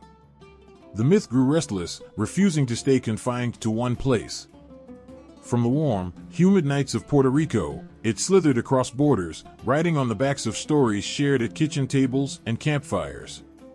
Soon, it found its way to Mexico, where farmers would wake to eerily familiar scenes, goats and chickens lifeless, their blood seemingly vanished into the night. The Chupacabra didn't just arrive, it adapted. Here, the descriptions shifted, the creature becoming more sinister, its legend more layered. In the arid lands and rugged terrain, it took on new shapes, a reflection of the fears unique to the people who whispered about it. In Mexico, fear carries its own rhythm, its own weight. The cries of mothers waking to find their livestock dead weren't just cries of loss, they were cries of warning. People spoke of glowing eyes in the darkness, of shadows too large to belong to ordinary animals. The Chupacabra wasn't just a story anymore, it was an invader, a predator lurking in the unseen corners of the land. Yet, as the myth spread, it refused to lose its mystery. Each sighting added layers, blurring the line between folklore and reality. But the Chupacabra wasn't finished. It crossed the border into the United States, where it found new soil to thrive in. Here, it became a sensation, its legend feeding on the country's fascination with the unknown. Reports of strange creatures prowling through rural areas began to surface, each one more dramatic than the last. Local news stations scrambled to cover these sightings, their anchors' voices tinged with just enough skepticism to mask the unease that crept into their words. The Chupacabra had become a part of the American imagination, a terrifying creature from elsewhere that now haunted their own backyards. It was in Texas where the myth began to take a new shape altogether. Farmers spoke of strange beasts resembling hairless dogs, creatures that seemed almost alien in their appearance. These stories became vivid, detailed, as though each person who claimed to have seen the creature was holding onto a piece of the puzzle. Skeptics dismissed these accounts, offering explanations that stripped the mystery away: coyotes with mange, rabid animals, the works of scavengers. But those who had seen the creature swore otherwise. There was something about the eyes, they said. Something intelligent, almost otherworldly. The Chupacabra's legend leaped beyond North America, making its way further south. In Chile and Argentina, the creature found fertile ground for its myth. Farmers whispered of attacks eerily similar to those in Puerto Rico, their livestock drained of blood, their nights heavy with dread. In the rolling hills and valleys of South America, the Chupacabra became not just a predator but a symbol of the unexplainable. Here, it wasn't just an animal, it was a phantom, an omen of something larger, something beyond human understanding. The most haunting part of its spread wasn't the consistency of the stories, but the way the creature transformed to fit each place it touched. In some areas, it was reptilian, its scaly skin shimmering under the moonlight. In others, it was canine, with jagged teeth and a gait that was almost human. And yet, no matter its form, the fear it carried remained the same. It was a universal language, understood by anyone who had ever felt the quiet terror of something lurking just out of sight. As the legend moved, so did the questions. How could a creature exist in so many places at once? Why did the sighting seem to follow a trail, like a shadow creeping across a map? For some, these questions were the evidence they needed to dismiss the Chupacabra as nothing more than hysteria. But for others, they were proof of something far more chilling, that the Chupacabra wasn't bound by the rules of ordinary creatures. It didn't just travel, it seemed to manifest, taking root wherever fear allowed it to grow. By the time the Chupacabra reached beyond the Americas, it wasn't just a legend, it was a global phenomenon. Its name sparked recognition in places where the creature itself had never been reported, its myth feeding on the curiosity of people half a world away. But with each new telling, the story carried with it the echoes of that first scream in Puerto Rico, the fear that gave it life, the uncertainty that kept it alive. What made the Chupacabra so relentless wasn't just its supposed actions, but the way it tapped into something primal. Its legend wasn't just about bloodless livestock or glowing eyes, it was about the vulnerability of night, the way darkness can transform the ordinary into the terrifying. As the myth spread, it brought with it that same vulnerability, connecting people across cultures in their shared fear of the unknown. And no matter where it went, it left behind the same question: was it real? Or was the fear it created the only thing that truly mattered? The night is heavy, and the air is still. A child sits on the edge of their bed, clutching a worn blanket to their chest. Outside the thin walls of the house, the wind whispers through the trees, carrying with it a sound that could almost be mistaken for a growl. The child freezes, every muscle tense, eyes wide in the dim light. Somewhere in the back of their mind, a warning echoes, "Don't stay up too late, or the Chupacabra will come for you." The words aren't a joke. They're not spoken lightly. They are the kind of warnings parents offer with a straight face, their tone laced with just enough weight to settle deep into a child's imagination. The Chupacabra isn't just a creature, it's a lesson, a shadow cast over disobedience and mischief. The mere mention of its name can quiet a room, make restless children pull their covers tighter and reconsider sneaking out after dark. It becomes a presence in their lives, lurking not just in the night but in their choices, shaping their understanding of the boundaries between right and wrong. For generations, parents have leaned on tales of monsters to steer their children's behavior. But the Chupacabra is different. It isn't a distant, ancient myth, lost to time and fading from memory. It feels alive, close, as though it could step into the present at any moment. It's not a monster from fairy tales or dusty old books. It's the beast they say prowls just outside your door, waiting for the careless, the stubborn, the ones who think they know better. In the countryside, where the nights stretch long and the stars burn cold in the sky, the Chupacabra takes on a life of its own. Parents speak of it in low voices, their warnings carrying the weight of truth. "Don't leave the gate open," they say. "Don't wander too far. If the Chupacabra catches you, it won't just take the goats. It'll take you, too." For a child, the warning is more than enough.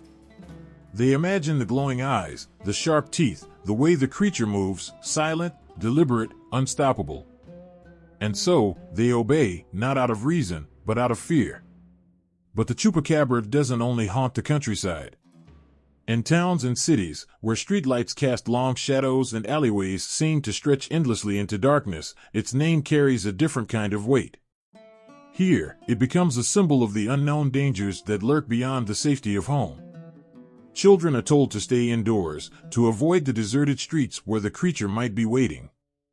The Chupacabra becomes the explanation for the things that go bump in the night, the unseen hands that seem to pull at the edges of safety. And yet, the fear it inspires isn't just about the creature itself. It's about what it represents, the consequences of defiance, the risks of venturing too far from what is safe and known. It's a story woven into the fabric of childhood, a reminder that the world is bigger and darker than it seems, and that the choices we make have weight. In some families, the story takes on a sharper edge.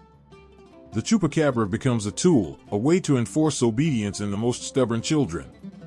If you don't listen, parents say, the Chupacabra will know. It watches. It waits. The words hang in the air, heavy and unshakable. For the child, the fear becomes something tangible, something they carry with them even in the brightest of days. They scan the shadows, they listen for the sound of something stalking just out of sight, and they wonder, what if the stories are true?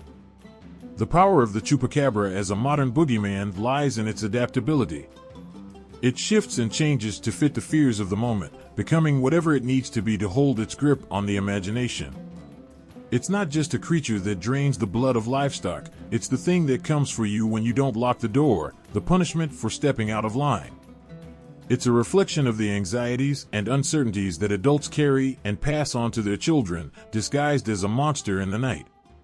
But for the children who grow up under its shadow, the Chupacabra becomes more than a story.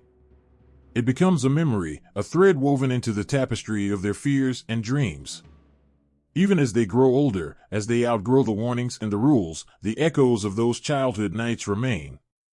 They remember the way their heart raced at the sound of a branch scraping against the window, the way the darkness seemed to press closer when the story was told. And though they might laugh at the absurdity of it all, a part of them still wonders, what if? The Chupacabra doesn't just scare children. It shapes them. It teaches them to be cautious, to respect the boundaries set by those who came before them. It reminds them that there are things in this world that cannot be tamed, that the unknown is not always safe. And while the creature itself may be nothing more than a shadow on the wall, its legacy is as real as the fear it inspires. Even in its silence, the Chupacabra speaks. It speaks of a world where monsters exist, not just in the dark corners of the earth, but in the choices we make and the rules we break. It warns of consequences, of the unseen forces that watch and wait. And for those who hear its whispers, it leaves behind a mark, not on the skin, but on the soul. The glow of a computer screen in the dead of night can feel like a portal to another world. A young man sits in the dim light, headphones clamped tight over his ears, scrolling through a thread buried deep in an online forum. The title catches his attention, Chupacabra sighting, real footage. His breath slows as he clicks, the dull hum of his room replaced by the sharp crackle of distorted audio. The video is grainy, shaky, and hauntingly incomplete. A shadow darts across the screen, a shape that isn't quite animal, isn't quite human. His heart races. The creature is there, fleeting but unmistakable. He doesn't sleep that night. This is how legends are born in the modern age, not whispered around campfires, but typed into keyboards, shared, reshared, and distorted until they take on a life of their own. The Chupacabra was always a creature of the shadows, but now, those shadows stretch across the endless expanse of the internet, fueled by imagination and the raw, unrelenting power of curiosity. In the early days of online forums, before social media became king, the Chupacabra prowled through the minds of night owls and insomniacs. Threads popped up like ghost stories told in hushed tones, each one claiming to hold a piece of the truth. A farmer in Puerto Rico found strange marks on his livestock. Someone in Texas swears they saw it leap over a fence. The posts would spiral, each reply adding to the myth. What did the wounds look like? How tall was it? Did anyone else hear the sound it made? The fear was contagious, spreading like wildfire through cables and screens, jumping from one user to the next. And then came the photos. Blurry, ambiguous, impossible to authenticate. A dead animal, its body mangled in ways that defied explanation. A figure in the distance, hunched and menacing. These images weren't proof, they were questions, each one drawing more people into the story. Some users swore they could see the creature clearly, others dismissed it as a trick of the light. But no one could look away. The Chupacabra wasn't just a legend anymore. It was alive, shifting and changing with every upload. Social media amplified the legend in ways no one could have predicted. A single tweet, a TikTok video, or an Instagram post could reach millions in moments, and the Chupacabra became a global phenomenon. People in countries that had never heard the original stories began to share their own sightings. A rancher in Argentina posted a video of strange tracks in the dirt, tagging it with #Chupacabra. A teenager in India shared a photo of an eerie figure lurking near her village, claiming it had attacked her family's goats. The myth stretched across continents, reshaped by the cultures and fears of each new audience. But it wasn't just the sightings that spread. The internet gave people the power to create, to add their own twists to the story. Fan art turned the Chupacabra into something otherworldly, its eyes glowing like fire, its claws razor-sharp. Short films on YouTube imagined what it would be like to come face to face with the beast, the tension so thick it made your skin crawl. Writers crafted tales of the Chupacabra's origins, weaving it into ancient myths and alien conspiracies. Every post, every video, every comment added another layer to the creature, until it became something far larger than it had ever been before. For some, the Chupacabra became a symbol of fear, the unknown made real. For others, it was a game, a puzzle to be solved. Online sleuths dissected every piece of evidence, searching for the truth. They argued over bike patterns, analyzed the movement in videos frame by frame, and tracked the locations of sightings on digital maps. Was it an animal? A hoax? An alien experiment gone wrong? The debates raged on, each side convinced they were closer to the answer. But the Chupacabra isn't something that can be pinned down. It slips through the cracks of certainty, feeding on doubt and fascination. The internet didn't create the creature, it magnified it, turning it into a reflection of the people who sought it out.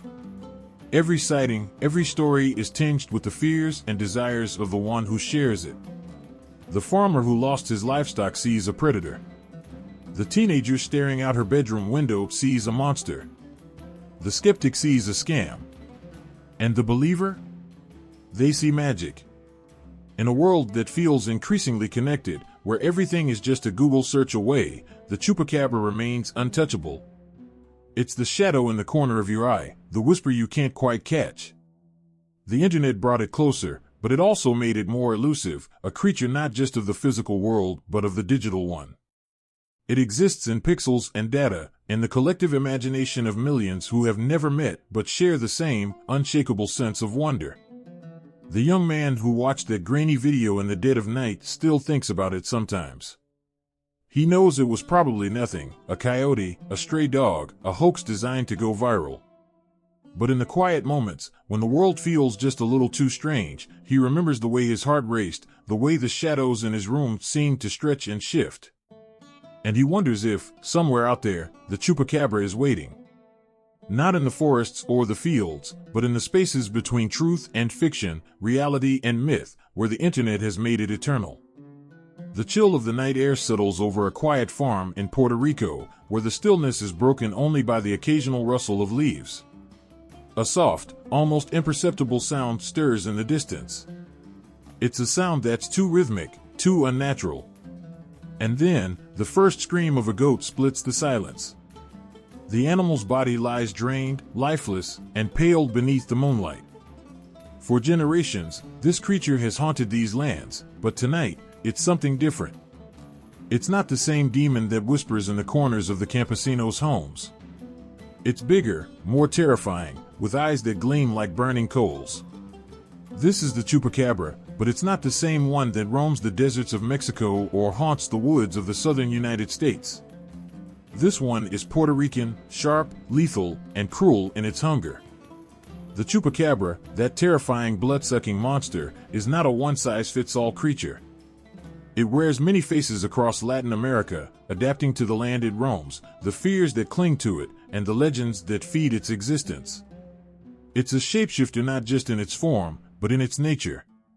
The version that stalks the dimly lit streets of Puerto Rico, for example, is distinctly different from the one reported in Texas or Mexico. In Puerto Rico, where the myth originated, the Chupacabra is often described as a creature with spines running down its back, eyes glowing with an unnatural light, and fangs sharp enough to pierce the flesh of a goat with deadly precision.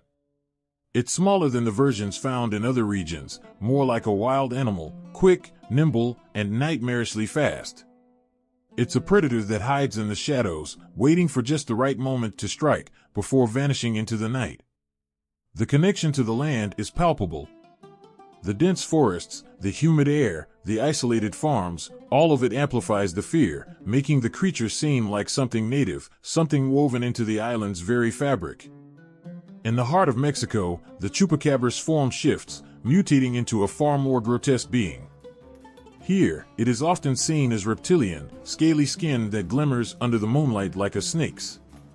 Its claws are said to be long and razor-sharp, capable of ripping through flesh with ease. Some versions describe it as having wings, an unsettling sight as it swoops down from the sky, its talons grasping for its next meal. The myth takes on a different tone in Mexico, more aligned with the stories of ancient monsters, creatures that were once gods or demons, now reduced to bloodthirsty predators.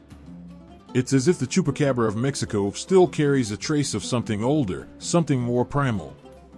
And when it strikes, it's often on larger prey, sheep, cows, and sometimes even horses, larger than the goats that fall victim to the creature in Puerto Rico.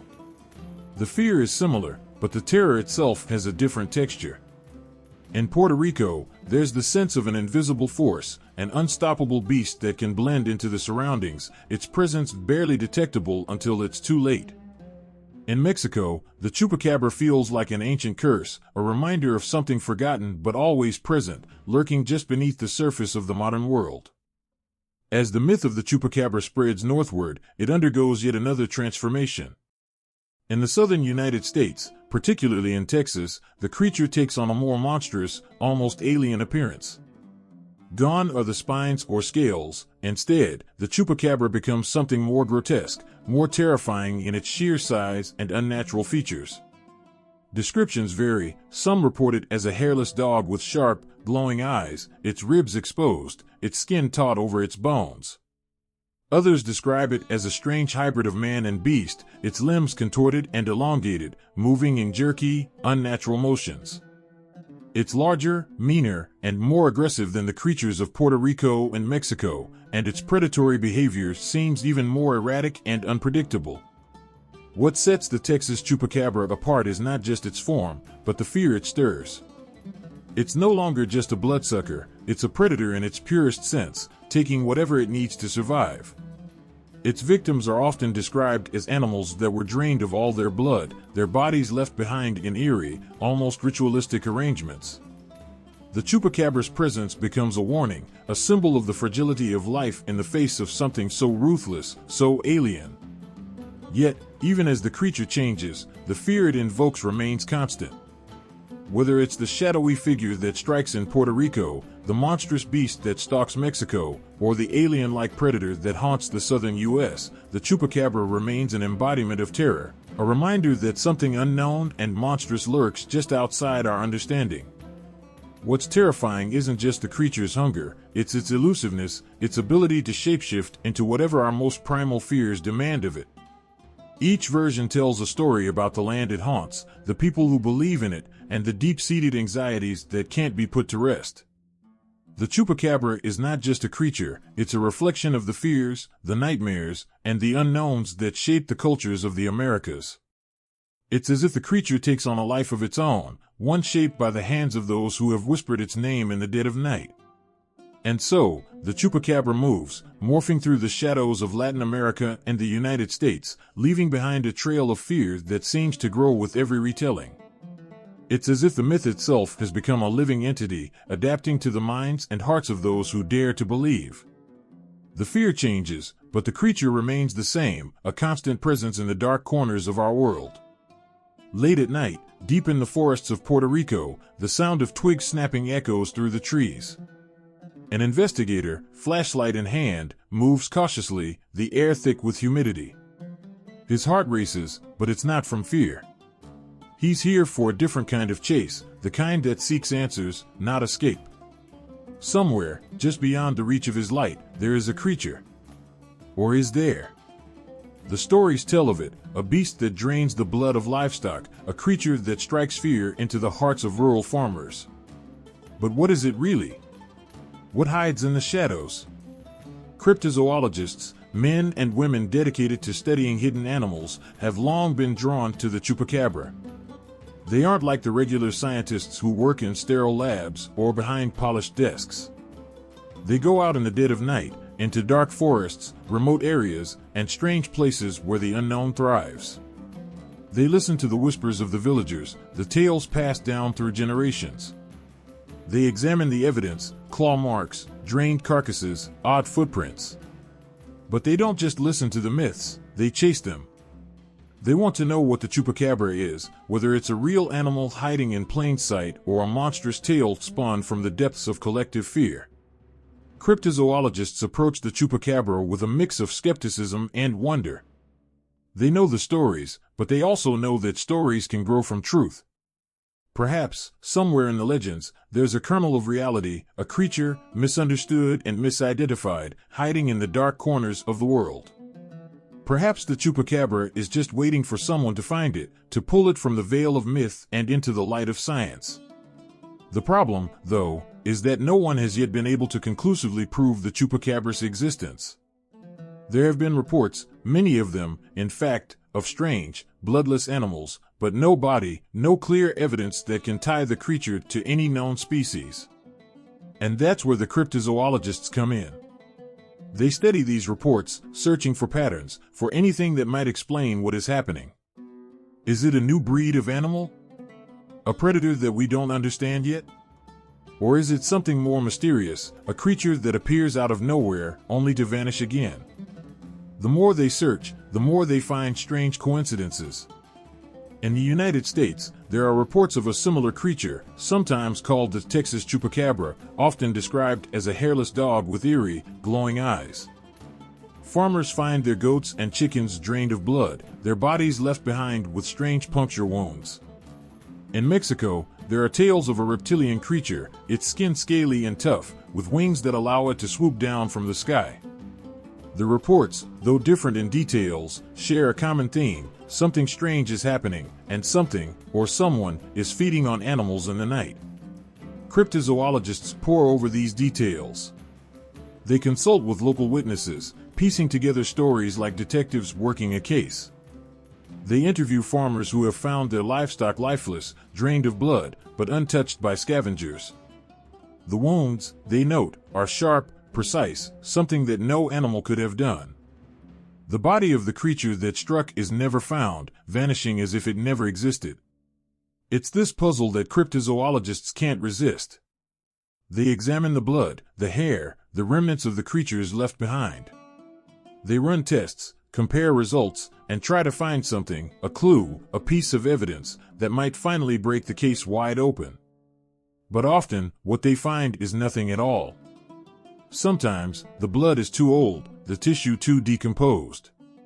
Sometimes, the hair found doesn't match any known animal, yet there's no real physical proof of the creature. All they have are stories and scattered clues that, though chilling, don't lead them to a concrete answer. But that's the thing with cryptozoology, it's not always about finding answers. It's about chasing the unknown, pushing the boundaries of what's possible, refusing to give up on the belief that the world still holds mysteries yet to be discovered. For some, the search for the Chupacabra is about proving that the creature exists. For others, it's a way of showing the world that not everything can be explained by science or logic. Some cryptozoologists believe that the Chupacabra could be an undiscovered species, a new predator, still hiding in the wild, just out of reach. Others think it could be something more supernatural, a beast born from fear, a creature that is not bound by the rules of biology. But there's also something else. Something about the Chupacabra stirs something deeper, something primal. It taps into an ancient fear that we all share, the fear of the dark, of the unknown, of something lurking just beyond the safety of our homes. It's this very fear that makes the Chupacabra such an enduring legend. It's not just the blood that it drinks, it's the terror it inspires. It's the feeling that, no matter how far we run, no matter how fast we flee, the monster is always one step behind, waiting for us in the shadows. And yet, for all the mystery and all the fear, there's a part of us that can't help but wonder, what if the Chupacabra is real? What if it's out there, hiding in the corners of the world, waiting for someone to find it? Cryptozoologists aren't just searching for a creature, they're searching for a story that's yet to be written. They're searching for something that will turn the legend into something tangible, something they can hold in their hands, something they can point to and say, this is the truth. But until then, they keep searching. They keep listening to the stories, chasing the whispers in the dark, because that's what they do. They search for the hidden animals, the creatures that exist on the edge of our understanding, the ones that slip through the cracks of the world and into our nightmares. In the end, it's not just about the Chupacabra. It's about the mystery itself, the hunt for what we don't know, the thrill of chasing something that may not even exist. Cryptozoologists are the seekers of secrets, the ones who refuse to let go of the stories, the ones who believe that there's always something more just out of reach, waiting to be found. And perhaps, just maybe, the Chupacabra will be one of those mysteries that's never fully solved, always lingering at the edge of the unknown, just where the darkness meets the light. The air was thick with tension as the small family huddled together in the dim light of their kitchen, the sounds of the wind howling outside, masking the sound of something else, something more ominous. A shrill cry, almost human, echoed from the dark fields behind their house. The chickens had been slaughtered, their bodies left twisted, drained of life. There were no signs of struggle, no marks from a predator that they could recognize. It wasn't a wolf, it wasn't a bear. What could it be?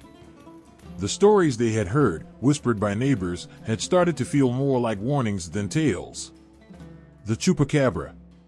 Could it be real? Or was there another explanation?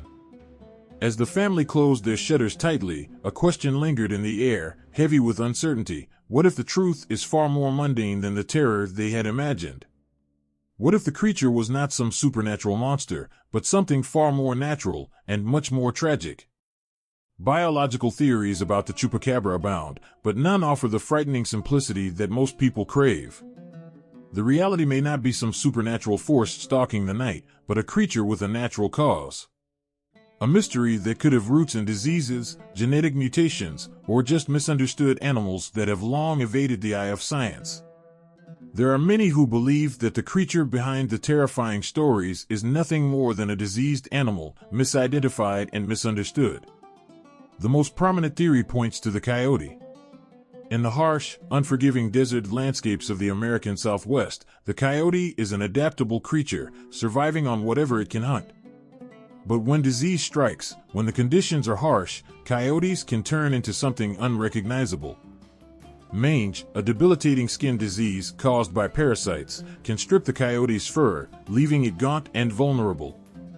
The animal's skin becomes thick and leathery, its eyes sunken and wide, giving it an otherworldly appearance. It's easy to see how such an animal could be mistaken for something more sinister, especially when it's spotted in the dead of night, stalking the shadows. Farmers and ranchers across Mexico and the southwestern United States have reported finding animals that fit this description, scavengers, not the blood-sucking beast of legend, but mangy, starving creatures that appear out of place, grotesque even. The unsettling sight of these creatures is enough to stir fear, their disfigured forms more suited to a nightmare than the reality of the natural world. These animals, diseased and starving, are desperate for food, and in some cases, they might attack small livestock, draining them of blood in their frenzy. The result is the same, an animal that's eerily unfamiliar, leaving behind the kind of mark that only deepens the mystery. But what if there's something more? What if the answer lies in a creature that isn't just sick, but something entirely new? Something that science hasn't yet discovered? There's speculation that the Chupacabra could be a previously unknown species, a new predator hiding in plain sight. The world is vast, after all, and countless parts of the planet remain unexplored. Could there be an undiscovered creature, lurking in the remote forests and deserts, feeding on small animals and evading detection for centuries? The thought is unsettling, yet tantalizing. One of the most compelling biological theories is that the Chupacabra is, in fact, a type of dog. But not just any dog. Some believe that the Chupacabra could be a breed of wild, predatory dog, possibly a species that has adapted to survive in harsh environments by developing unique feeding habits. These animals could be responsible for the strange deaths of livestock, their thirst for blood and adaptation that has allowed them to survive in places where food is scarce. If this were the case, it would explain the wide variety of descriptions of the creature, from reptilian-like creatures with sharp teeth to hairless, dog-like forms. In fact, some experts point to the appearance of the creature in reports from places like Puerto Rico and Mexico, where a hairless, strange-looking dog-like creature has been spotted. These animals have long, pointed snouts, sharp teeth, and wide, eerie eyes. While they don't exactly match the traditional descriptions of the Chupacabra, they do share certain characteristics, leading some to believe they may be part of the same family of creatures. These animals could be new to science or just misunderstood by those who have only seen them in the fleeting darkness of night. The idea of a new species, though, is complicated. If the Chupacabra were a new breed of animal, it would have to be incredibly elusive, perhaps hiding in areas that humans simply don't frequent. Scientists, however, argue that this is unlikely. Most large predators are territorial and would leave behind evidence. But what if this creature has adapted in such a way that it blends into its surroundings so well, so perfectly, that it has remained hidden for centuries? The more you think about it, the more the possibility of such a creature starts to seem like more than just fantasy. And then, there are the explanations rooted in genetics. The idea that a creature once thought to be a singular anomaly is, in fact, the result of a mutation. With the way the world is changing, it's not hard to imagine that a mutation could give rise to a creature that doesn't quite fit the mold of any known species.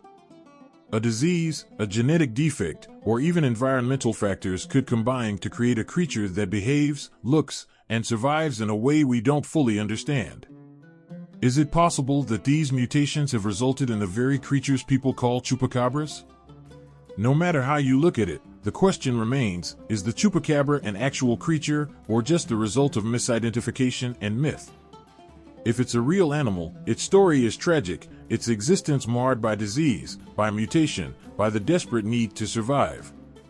But perhaps this is what makes the chupacabra so terrifying, a creature that could be just like us, struggling to find its place in a world that has turned its back on it. Its hunger, its fear, its need to survive, these are things we can understand, but they are also things that frighten us. Because, in the end, we don't just fear what we don't understand. We fear what we could become if pushed too far. The chupacabra, whether real or imagined, reminds us that the world is full of mysteries that lie just beneath the surface, things we can't see, things we can't explain. And sometimes, the most terrifying thing is not the monster in the dark, but the dark itself. The night was still. Not a breeze moved through the trees, and the moon hung low, casting an eerie glow across the darkened landscape. It was on nights like these when the stories came alive. The town, tucked away in the mountains, was no stranger to strange events. But nothing, not even the shadows that seemed to stretch too long, had ever stirred as much fear as the creature they now whispered about, the chupacabra. Old Juan, the farmer who lived on the edge of town, was the first to find the mangled bodies of his goats. They were drained of blood, their eyes wide open in a frozen expression of terror. But it wasn't the bloodless bodies that unnerved him most. It was the creature he had seen in the distance, its strange, hairless form silhouetted against the moon. It didn't look like any animal he knew. Its body was gaunt, its skin tight over its bones, and its eyes, wide, glowing, and unnatural, locked with his. What was it? Was it the chupacabra? The legend had spread like wildfire, gripping the town with terror. Some said it was a supernatural monster, others believed it to be a creature from the unknown, a bloodthirsty predator that thrived in the darkness. But for Juan, the truth was far more frightening. What if the creature that had terrorized his farm was not some mythical beast, but simply a twisted, abnormal version of something far more familiar? Genetic mutations. They hold the power to transform the most ordinary animals into something strange, almost alien. When something goes wrong in the delicate dance of nature, when a creature's genes fail to align as they should, the result can be something so out of place, so disturbing, that it could easily be mistaken for a monster. And it's not just a story. These mutations happen in the natural world, sometimes in animals we might pass by without a second thought. Take, for example, the hairless dogs that appear in reports of chupacabra sightings. They don't have the sleek, thick coats of typical dogs. Instead, their skin is bare, taut over their bones, marked with sores and scabs. Their eyes seem too large, and their teeth too sharp. For those who encounter them in the dead of night, the sight of such a creature can be enough to send a chill straight through the bones. But what if these animals aren't monsters? What if they're just dogs suffering from an unfortunate mutation, a disease that leaves their bodies twisted and unrecognizable? A condition called mange, caused by parasitic mites, can make an animal's fur fall out, leaving behind a scaly, diseased skin. The process is slow, painful, and often leaves the animal weak and desperate. Coyotes, dogs, and foxes have been known to suffer from mange in the wild. Their appearance becomes so unsettling, so abnormal, that people who come across them can't help but assume they're dealing with something supernatural. It's not hard to see why. The combination of hairlessness, glowing eyes, and a gaunt, eerie look can easily turn a normal animal into something frightening. But there's more to it than just disease. There are also genetic mutations that happen naturally, altering the way an animal looks, acts, or survives. When a creature's DNA doesn't follow the usual path, the result can be a freakish deviation from the norm. These abnormalities can happen in any species, whether it's a coyote, a dog, or even a completely different animal altogether. In rare cases, such mutations can lead to animals that look like nothing we recognize. Could the chupacabra be the result of such mutations? Is it possible that, scattered across the globe, there are animals that have been genetically altered in such a way that they appear as something otherworldly? The idea of mutations in nature isn't far-fetched. The natural world is full of examples where creatures have been changed in ways that make them seem like they belong to another world. For instance, there are cases of animals born with deformities so strange, so out of place, that they've been labeled as monsters or mutants. Take the case of the dog-faced bears. These animals were reported to have features unlike any other bear: shorter snouts, unusually large eyes, and skin that seemed too tight over their bones. They were often linked to chupacabra sightings, and many believed them to be the true form of the creature. But in reality, these bears were simply born with a rare genetic condition. Instead of being a sign of some supernatural force, they were just animals that had been altered by nature's strange hand. Then there are the mysterious creatures that have been found in remote areas of the world, creatures that appear to be part animal, part something else entirely. Their eyes gleam in the dark, their movements are swift and unnatural, and their bodies seem to twist and contort in ways that defy logic. These animals often have features that don't align with any known species, making them seem alien. But when scientists look closer, they often find that these creatures are the result of genetic mutations, deviations in the DNA that lead to physical traits that are uncommon or unseen in nature. But not all genetic mutations are the result of disease. Some are simply the result of nature's unpredictability. In some parts of the world, genetic conditions can lead to the development of animals with strange features, extra claws, oversized teeth, or skin that is thinner and more fragile than normal. These creatures often live in the wild, far from human eyes, where their abnormal features go unnoticed until they are spotted by someone in the dark of night. In these moments, it's easy to see how a creature like the chupacabra could be born, not from supernatural forces, but from the very forces of nature itself. The chupacabra, in this sense, may not be a creature of myth at all. It could be the tragic result of nature's experimentation, an animal whose abnormalities have made it into something unrecognizable.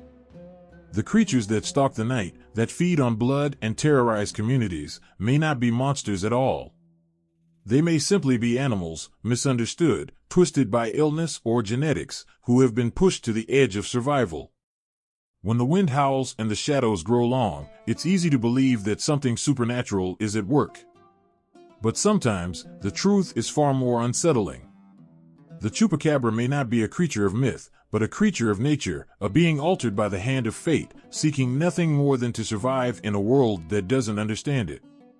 And in that survival, it becomes something that haunts the night, forever stuck between the realms of the natural and the unknown.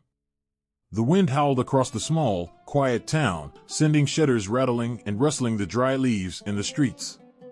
In the stillness of the night, the only sounds that could be heard were the distant howls of coyotes and the occasional screech of an owl. Yet, for some, this was no ordinary night. For some, the quiet was just the calm before the storm of terror that lurked in the shadows. The chupacabra was out there. It always was. Maria had heard the whispers in the streets, the hushed tones of fear. Her grandmother, who had lived her whole life in the small village, had warned her about the creature. It's not just a story, her grandmother had said. The chupacabra comes at night, searching for blood. The legend had been passed down through generations, a tale of a creature that fed on goats and other livestock, leaving behind nothing but drained bodies and terror in its wake. But the truth was something far more unsettling than any myth. The chupacabra wasn't a creature of the night.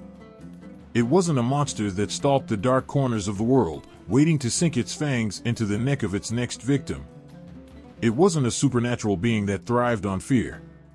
It was something much simpler and much more terrifying.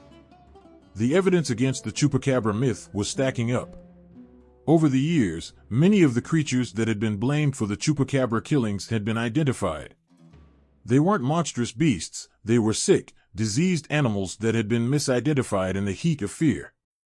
The stories, the terror, had been born not out of reality, but out of the human need for an explanation when the unexplainable happened. Take, for example, the so-called chupacabras that had been spotted in the wilds of Latin America. Farmers and villagers would report finding their goats and chickens drained of blood, their bodies mangled and discarded. The fear was real, but the cause? A closer look often told a different story. Coyotes, dogs, and even foxes, suffering from the parasitic condition mange, had been mistaken for the infamous creature. These animals, their fur falling out in patches, their bodies gaunt and sickly, appeared terrifying in the dark. With glowing eyes and a strange, alien look to them, they seemed to fit the description of the chupacabra perfectly. But in truth, these were just animals suffering from a terrible disease, not creatures of myth. The pattern of misidentification wasn't just limited to Latin America. In the United States, particularly in Texas, reports of chupacabra sightings became more common in the late 1990s. People swore they had seen the creature stalking their farms, leaving behind bloodless bodies of goats and sheep. But when experts investigated, the truth came to light. What people were seeing were simply dogs, coyotes, and raccoons with mange, their appearance so distorted by the disease that they seemed monstrous. The reality was far more mundane than the myths that had been built up around them. But there were still those who refused to believe that the chupacabra was anything but a creature of legend. Some held onto the idea that the creature was real, despite the evidence stacked against it. They clung to their fears, letting the stories of blood-sucking monsters fester in their minds. It wasn't easy to let go of a belief that had been ingrained in the culture for generations. The chupacabra had become a symbol of the unknown, something to fear, something to explain the strange and the unexplained. Yet, even as the myth continued to hold sway in some communities, the evidence against it kept growing. More and more bodies of supposed chupacabras were being examined, and in each case, scientists and experts found nothing supernatural.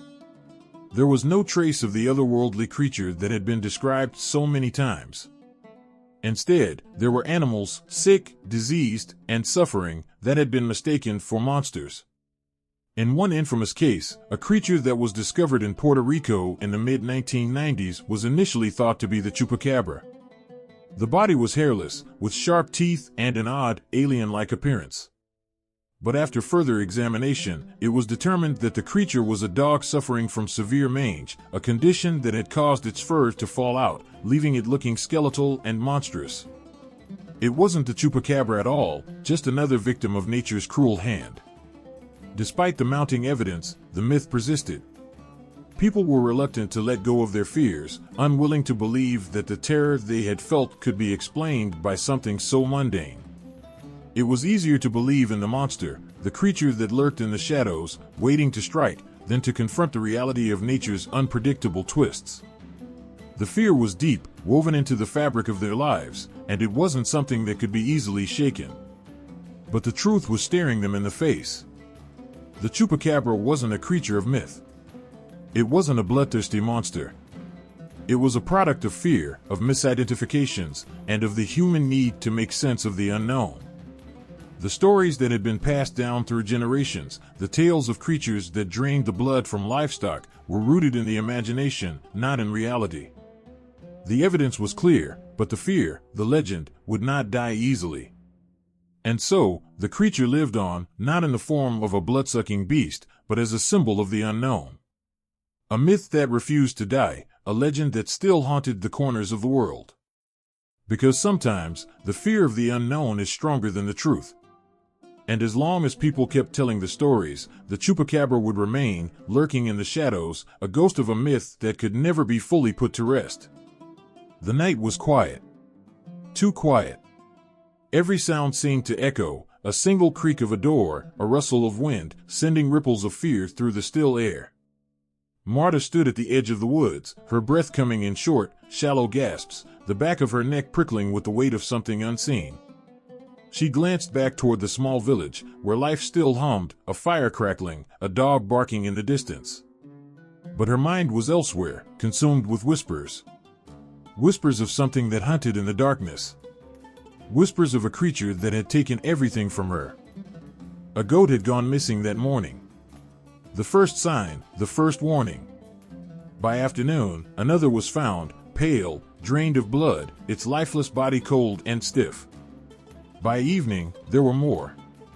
Rumors spread like wildfire, and the village was gripped by a fear so intense it seemed to consume everything in its path.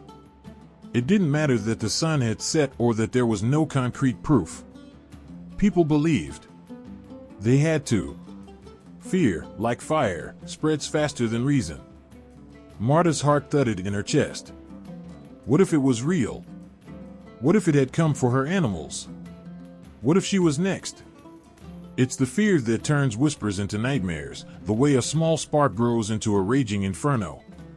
The Chupacabra, the name was out there now. The creature that drained the blood of livestock, that stalked the land like a demon. There was no escaping it. Not anymore. The power of mass hysteria is not to be underestimated. It's a beast of its own, a creature that feeds on uncertainty and amplifies it until the unexplainable becomes undeniable. It starts small, as a shadow in the corner of your eye, a half-heard story told with trembling hands, a fleeting thought that lingers in your mind like a bad dream. But when enough people begin to see the same thing, to feel the same fear, it takes on a life of its own. It is no longer just a story, it becomes a collective truth. Marta wasn't the only one who had heard the stories. The fear spread faster than anyone could have predicted. Neighbors, friends, even strangers in the streets spoke in hushed tones, eyes darting nervously as they shared their own experiences with the creature. Some said they'd seen it in the woods, its glowing red eyes peering through the darkness. Others spoke of strange, eerie sounds in the night, a low, guttural growl that sent shivers down their spines. It wasn't just a myth anymore. It was something that lived in their hearts, in their minds.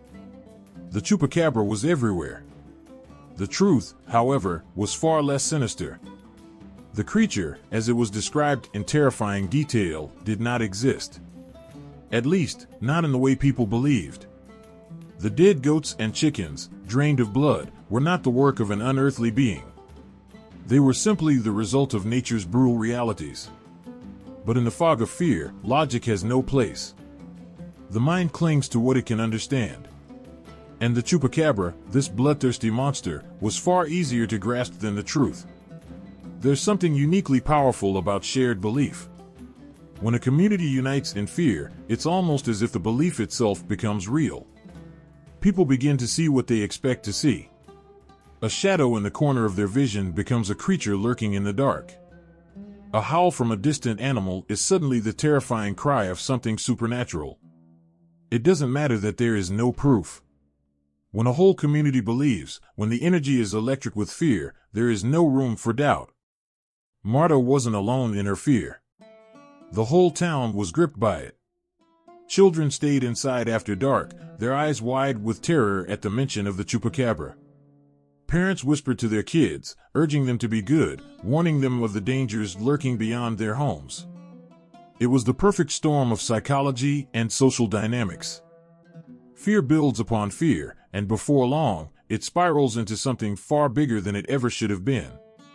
The more people talked about the Chupacabra, the more sightings seemed to occur. Not because the creature was real, but because everyone had begun to see it. Even the most mundane events took on a different meaning. A missing chicken? The Chupacabra. A strange footprint in the mud? The Chupacabra.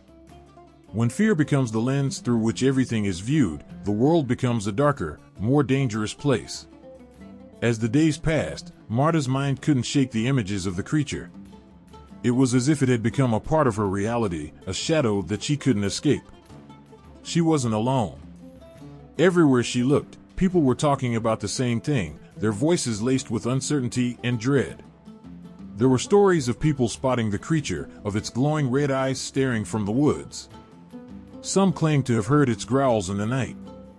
It was a wave of hysteria that swept through the town, a wave that could not be controlled. What would happen if someone finally saw it? What if they were the next victim?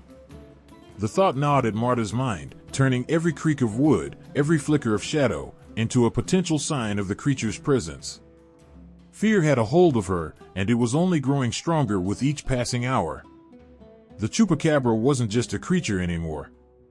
It had become a symbol of the unknown, a manifestation of the town's collective anxieties.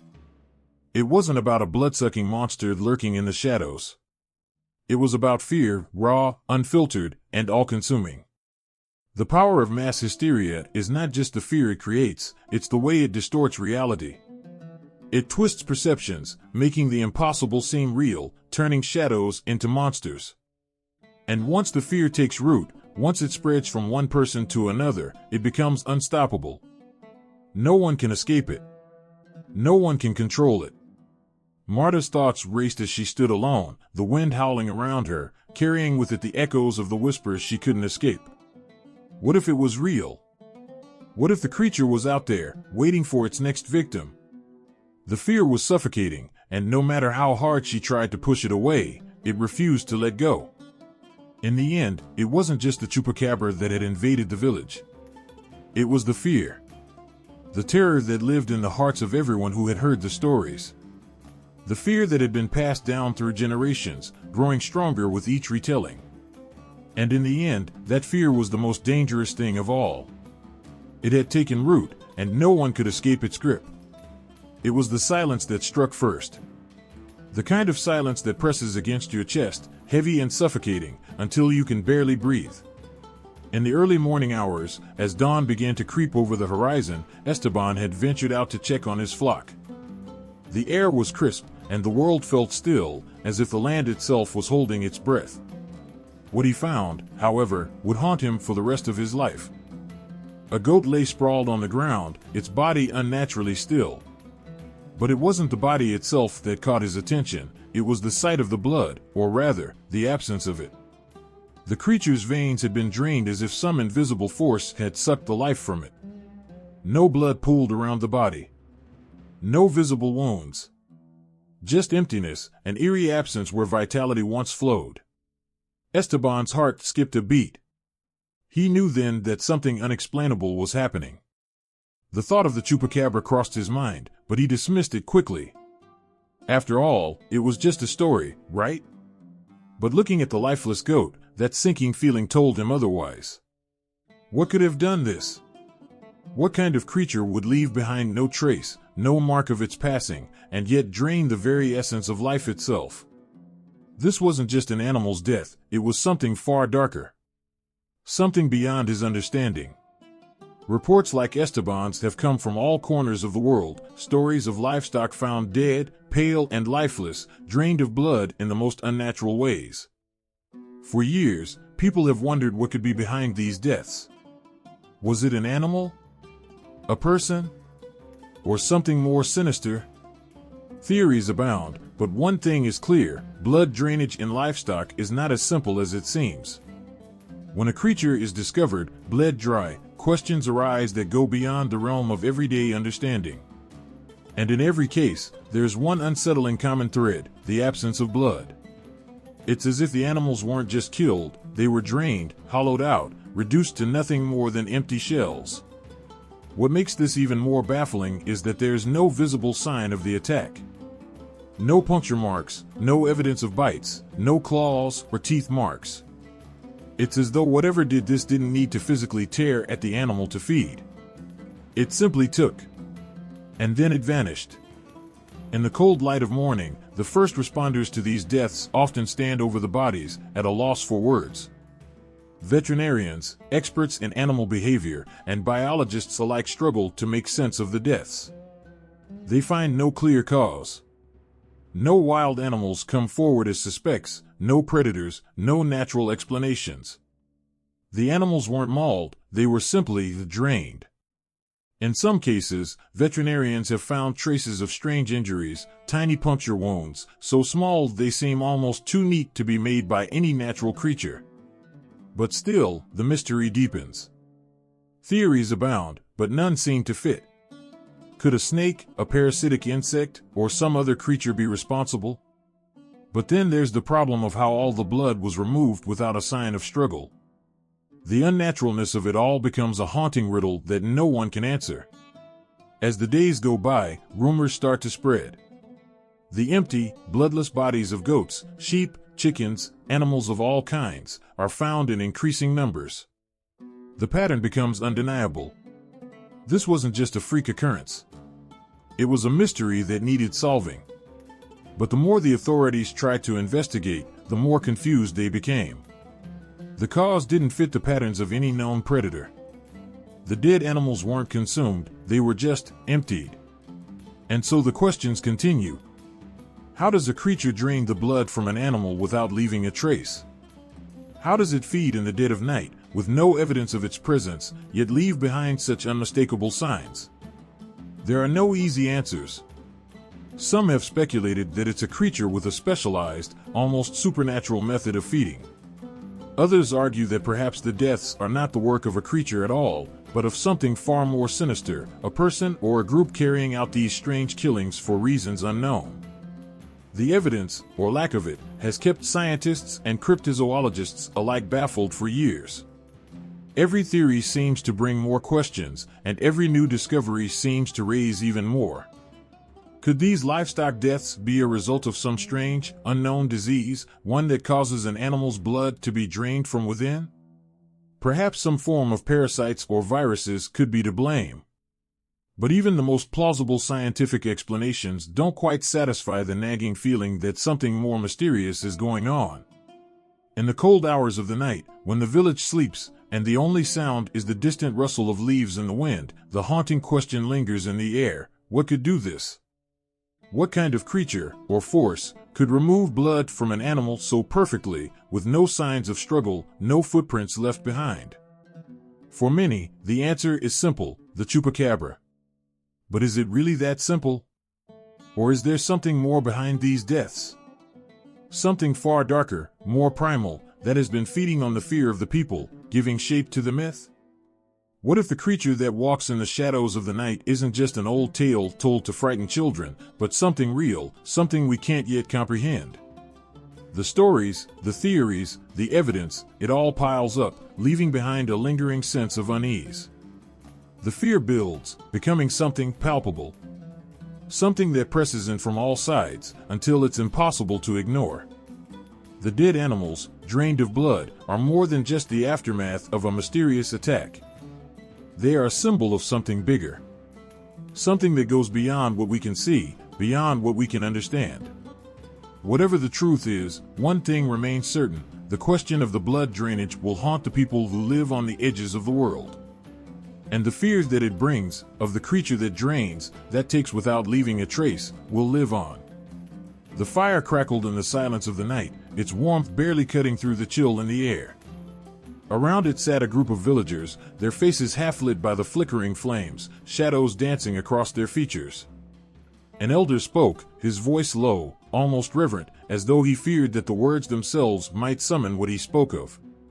He told of a creature, monstrous and unyielding, that prowled the land under moonlit skies.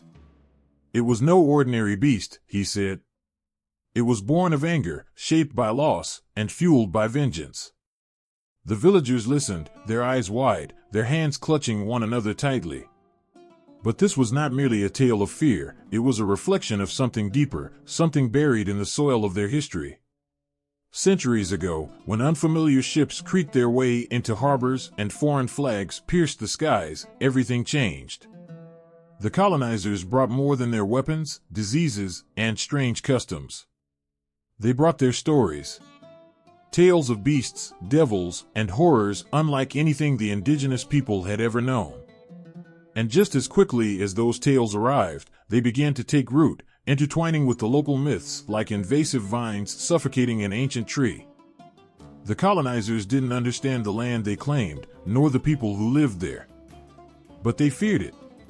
The dense jungles, the endless deserts, the unforgiving mountains, these were places they could not control.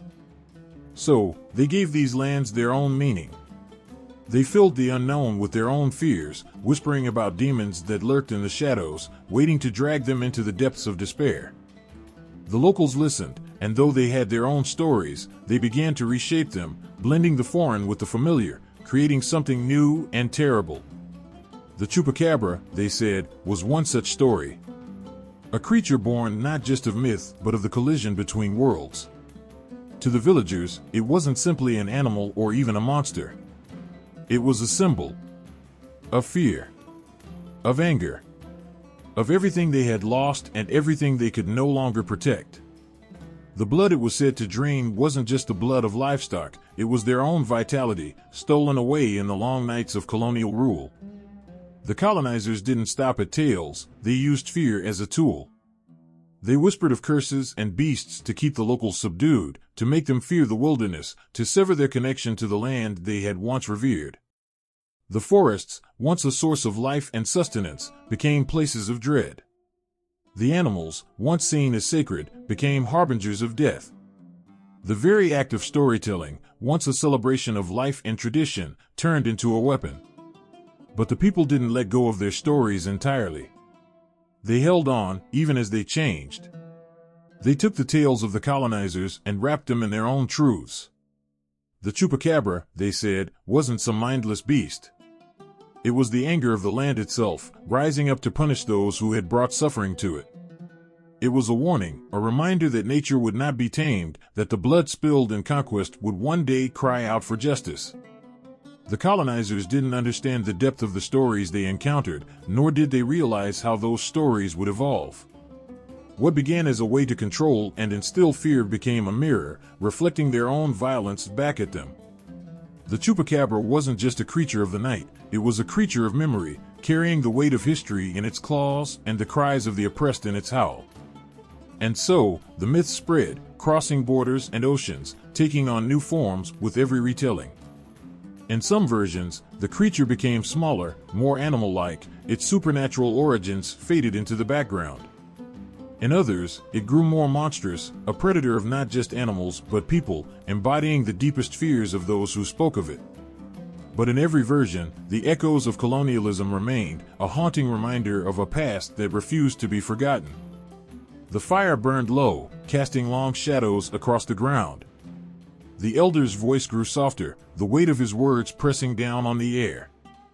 The villagers shivered, but not just from the cold. They knew the truth hidden in the story. The Chupacabra wasn't just a tale of the supernatural. It was their pain, their history, their survival. It was the voice of the land, crying out against the injustice it had endured, a voice that would never be silenced. The wind carried the faint scent of dust and despair as the sun dipped below the horizon. In a small village, where cracks ran deep across the soil and hunger sat like a shadow in every home, a man stared at the remains of his only goat. Its body lay still, lifeless, 2 puncture wounds on its neck. He fell to his knees, hands trembling as he whispered the word that had haunted him and his neighbors for months, Chupacabra. But what weighed heavier than the loss of the animal was the deeper wound it opened. This wasn't just about a predator. It was about survival in a world where survival seemed less certain with each passing day. In hard times, fear spreads like wildfire. When jobs vanish, when debts pile up, when children cry themselves to sleep with empty bellies, people look for answers. They need someone, or something, to blame. The whispers start small. A neighbor loses a sheep. A farmer's chickens are slaughtered overnight. And soon, the whispers grow into a roar. It's not hunger, not poverty, not the lack of rain or the rising costs. It's the Chupacabra. The creature became the face of every worry people couldn't name, every struggle they couldn't fight. It became the monster hiding in the shadows of their own lives, embodying the anxieties they couldn't escape. And though it seemed absurd, though rational minds could argue otherwise, the idea offered a strange sort of comfort. If there was a beast, there was a reason. If there was a reason, maybe there was hope. In a small town with shuttered factories and empty streets, an older man sat in the dim light of a bar. He used to work the assembly line, building machines that were shipped to places he'd only ever seen in magazines. Now, the factory gates were padlocked, rusted shut, and the machines had long since been sold to foreign companies. His voice cracked as he spoke, his words drenched in bitterness. "It's not just livestock," he muttered. The Chupacabra doesn't just drink blood, it's sucking us dry. It's taking everything. The room fell silent.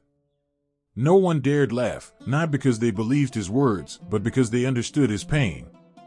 They, too, felt the invisible hand tightening around their throats.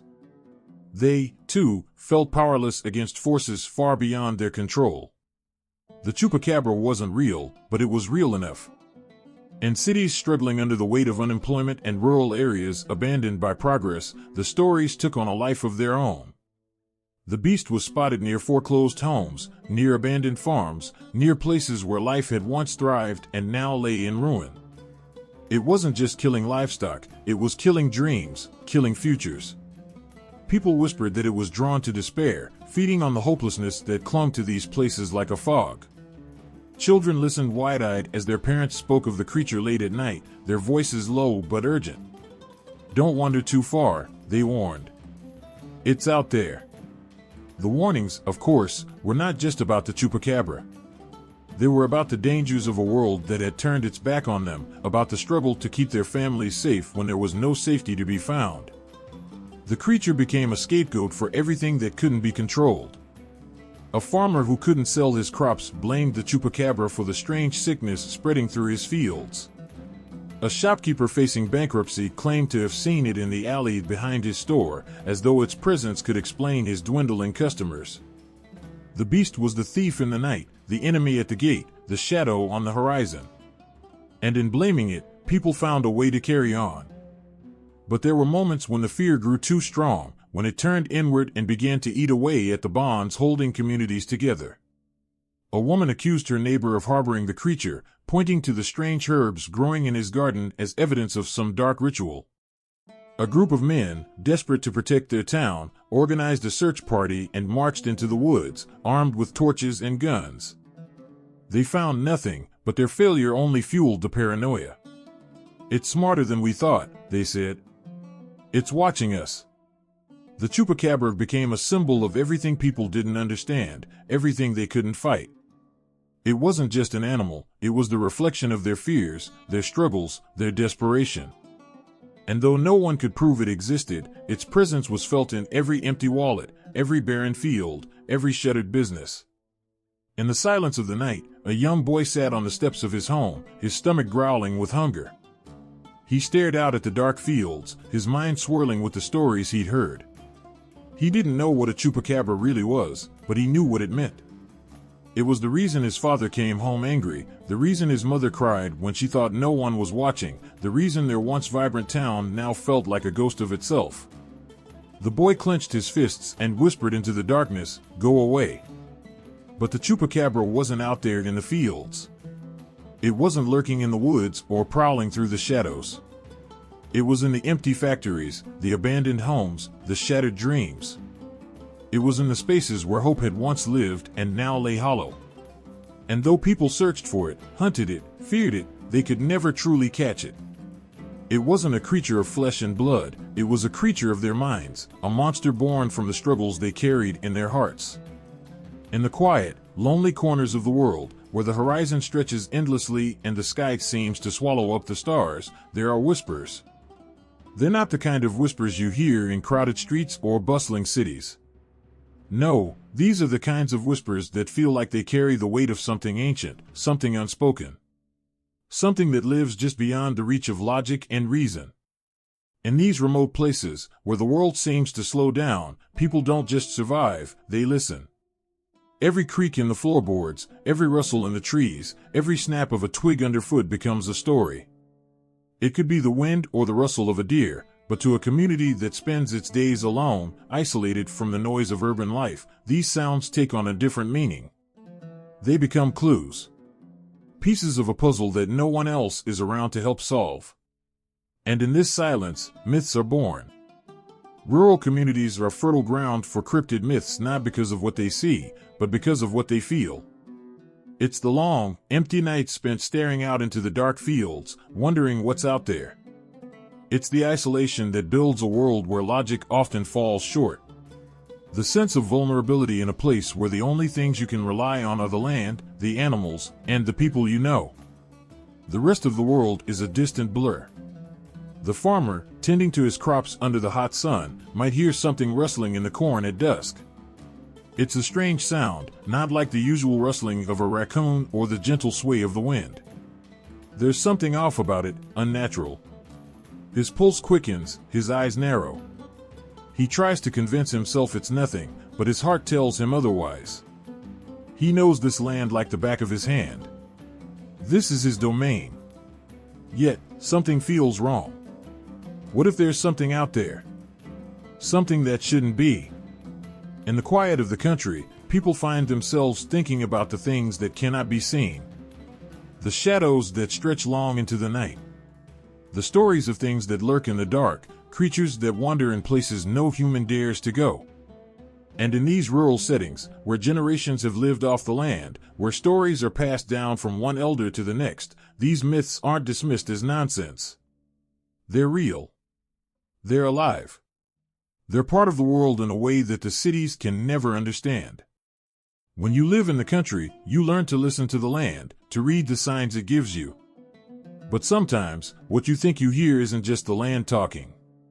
It's something else. Something that no one can quite explain. And so, the stories take root. The eerie sound in the woods becomes a creature, something that prowls and watches. Something that you can't quite place, but that you feel with every fiber of your being. In rural communities, there's a deep connection to the earth. Families have lived off it for generations. They know it. They trust it. But when something disrupts that trust, when something out there starts to feel wrong, it's more than just a nuisance. It's a threat. And so, they tell stories. They speak of creatures in the night, of things that steal into their yards and feast on what they hold dear. Of shadowy figures that only reveal themselves when no one is looking. And the stories spread, like wildfire, across the miles of fields and winding dirt roads. One cold winter evening, a mother might sit by the fire, her child curled up in her lap. The wind howls outside, rattling the windows. She stares into the flames, her mind racing with the strange sounds from the woods. It was nothing, she tells herself. But she can't shake the feeling that something is out there, something watching. She remembers her grandmother's stories, the ones she always told with a whisper, as though they were too dangerous to be spoken aloud. And as her child falls asleep, she wonders if she'll have to tell them the same stories one day. The stories that make the night seem even darker.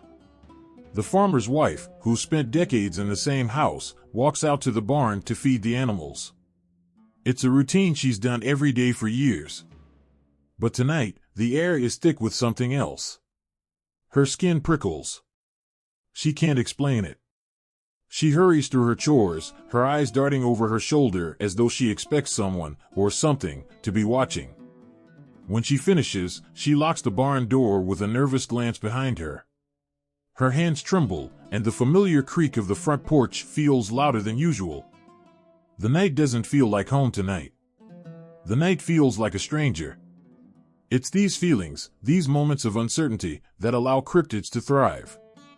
In the city, the noises of cars and streetlights drown out the whispers of the world. But in the country, there's space for imagination to take root. There's room for the unexplainable to become reality. And when you live in a place where everyone relies on each other, where every person knows the rhythm of the land, there's an unspoken trust in these shared stories. It's not that people truly believe in these creatures, but when they hear enough tales, when the strange events pile up, when their own senses betray them, it's easier to believe that something might be out there. Something that has no explanation, no rational reason to exist. The children, when they run through the woods on warm summer days, feel the pull of these stories in their bones. They know that their parents don't talk about it much, but they can't help but wonder. The tall grass, the dark corners of the forest, they seem to be hiding something. The way their older cousins speak in hushed tones when the sun begins to set. They don't say it aloud, but everyone knows that there's something else in the woods, something that makes the trees seem more ominous, the sounds more unsettling. And so the cycle continues. In the heart of the country, where the earth and sky stretch endlessly, the stories grow like weeds, taking root in the hearts of those who live there. They are not just stories. They are warnings, shaped by the land itself. And as the shadows grow longer, as the world grows quieter, those who remain in the rural stretches of the world hold onto these stories, letting them weave into the very fabric of their lives. After all, when there's nothing left but the land, the animals, and the quiet night, the creatures in the dark might be all they have left to believe in.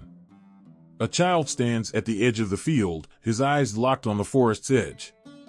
The sun is setting, the sky a dull orange, and the rustling of the leaves sounds like whispers.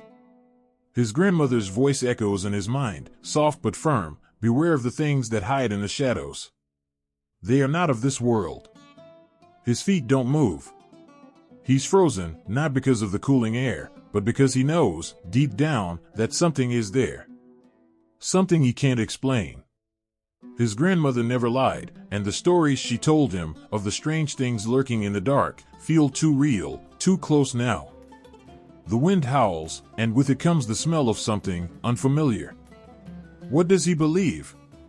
Does he listen to his grandmother, or does he listen to the world of science that tells him it's just an animal, just a trick of the light? His heart races, and he wonders, are the stories just superstition, or is there something more to them? This is the quiet battle that plays out in the hearts of many, traditional belief fighting against modern reason. On one hand, there's the knowledge passed down through generations, wrapped in stories, fears, and warnings.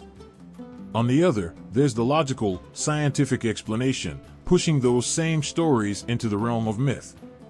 The tug-of-war between superstition and science isn't just about what we believe, it's about how we view the world. And sometimes, it's the tension between these two forces that shapes everything we know. For years, rural communities have clung to their superstitions, their deep-rooted beliefs about the unseen. The idea that the world isn't just what we can see and touch, that there are forces at play beyond our understanding, has comforted and scared people alike. The idea that creatures exist beyond the bounds of science, that there is more to the world than the laws of nature, has kept people tethered to the past, to a time when everything was mystical, mysterious, and unexplained. In many ways, these beliefs are the foundation of culture, of community, of family. They're the things that keep people connected to their roots. But as time marches on, science pushes against these boundaries. It tells us that there's an answer for everything, a reason for every shadow, every unexplained event. The stories of creatures like the Chupacabra are questioned, analyzed, and broken down under the cold light of modern knowledge. Science offers explanations: rabid animals, coyotes, illnesses, misidentifications.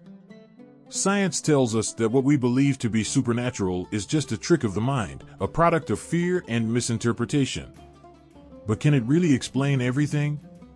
The wind whips through the trees again, and the child feels the pull of something ancient, something older than science itself. His grandmother's words, though old, still ring with authority. She knew something. She believed something. Something that science might dismiss, but that the heart refuses to ignore. Does the world of science have all the answers? Can it truly explain the deep-rooted fears that have survived for centuries? A man walks through the woods at dusk, his flashlight flickering in the dark. He knows the woods like the back of his hand, but tonight feels different. The air is heavy, thick with something he can't quite name. He stops for a moment, listening, waiting. In the distance, he hears something. It sounds like footsteps, but different, too heavy, too deliberate. He brushes it off as the wind, but deep down, he knows. Something isn't right. He laughs nervously, clutching his flashlight tighter, trying to ignore the growing unease creeping up his spine. But it's there, like a shadow just beyond the beam of light. The stories come flooding back, creatures that move in the dark, things that feed on livestock, the unknown that lingers in places no one dares to go. Science would explain it away. Maybe it's an animal. Maybe it's the wind. But the man knows what he's feeling. He knows what his senses are telling him. And though science might dismiss it, something deep inside him whispers that there is more to this world than science can explain. The grip of superstition tightens around him. The stories, the myths, they feel too real, too vivid to be just the workings of an overactive imagination. What happens when science and superstition collide? What happens when we start to lose faith in one or the other, when we question everything we thought we knew? The world becomes a gray area, a space where neither belief seems entirely right, but neither is fully wrong either. It's a place where fear and reason intermingle, where every rustle in the bushes is a test of faith. Do you trust what you've been taught, or do you trust what you feel? For some, science offers comfort, a way to explain away the mysteries of the world. It tells us that what we fear is not real, that it's just a product of our minds. But for others, superstition offers something deeper, a connection to the past, a sense of belonging to something bigger, something ancient and unexplainable. The stories passed down from generation to generation are more than just stories, they are lifelines to a world that feels increasingly out of control. Late at night, an elderly woman sits by her window, watching the moon rise over the hills. She's seen it all in her years: coyotes scavenging for food, farmers losing livestock to wild animals, the strange sounds in the woods. But the stories keep her company in her old age. They keep the darkness at bay. And though her children might laugh at her when she tells them about the things she's seen in the shadows, she knows what she knows. She's lived through the years of hardship, and she's lived through the changes. But the one thing she never lets go of is her belief that the world is far more complex than science can ever explain. She believes in the old ways. She believes that there are things in this world that don't fit into neat boxes. Things that science may one day explain away, but never quite understand.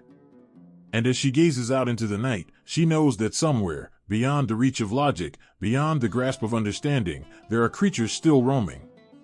Creatures that science cannot see and that superstition will never let go.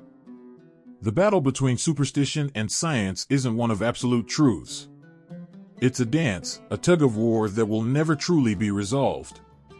It's the shadow that lingers at the edge of reason, the pulse of fear that keeps the myths alive.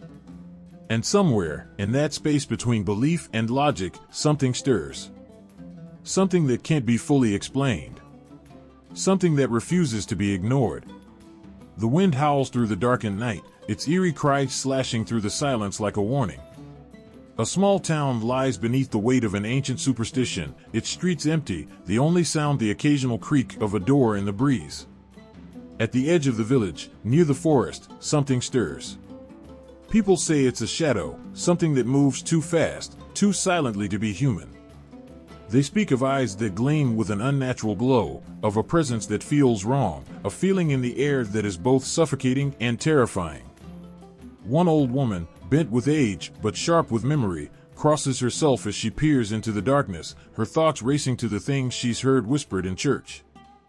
"It's the devil's work," she mutters under her breath, as though speaking it out loud might make it go away. She's heard the stories, how creatures like the Chupacabra are not just beasts, but demons in disguise. Some call them omens, signs that something dark is coming. Others say they are the devil's messengers, spreading fear and death as part of some grand plan. She doesn't know what's true, but she knows this: something isn't right. The world feels upside down. The signs are there, if only you look close enough. The idea of evil is not a new one.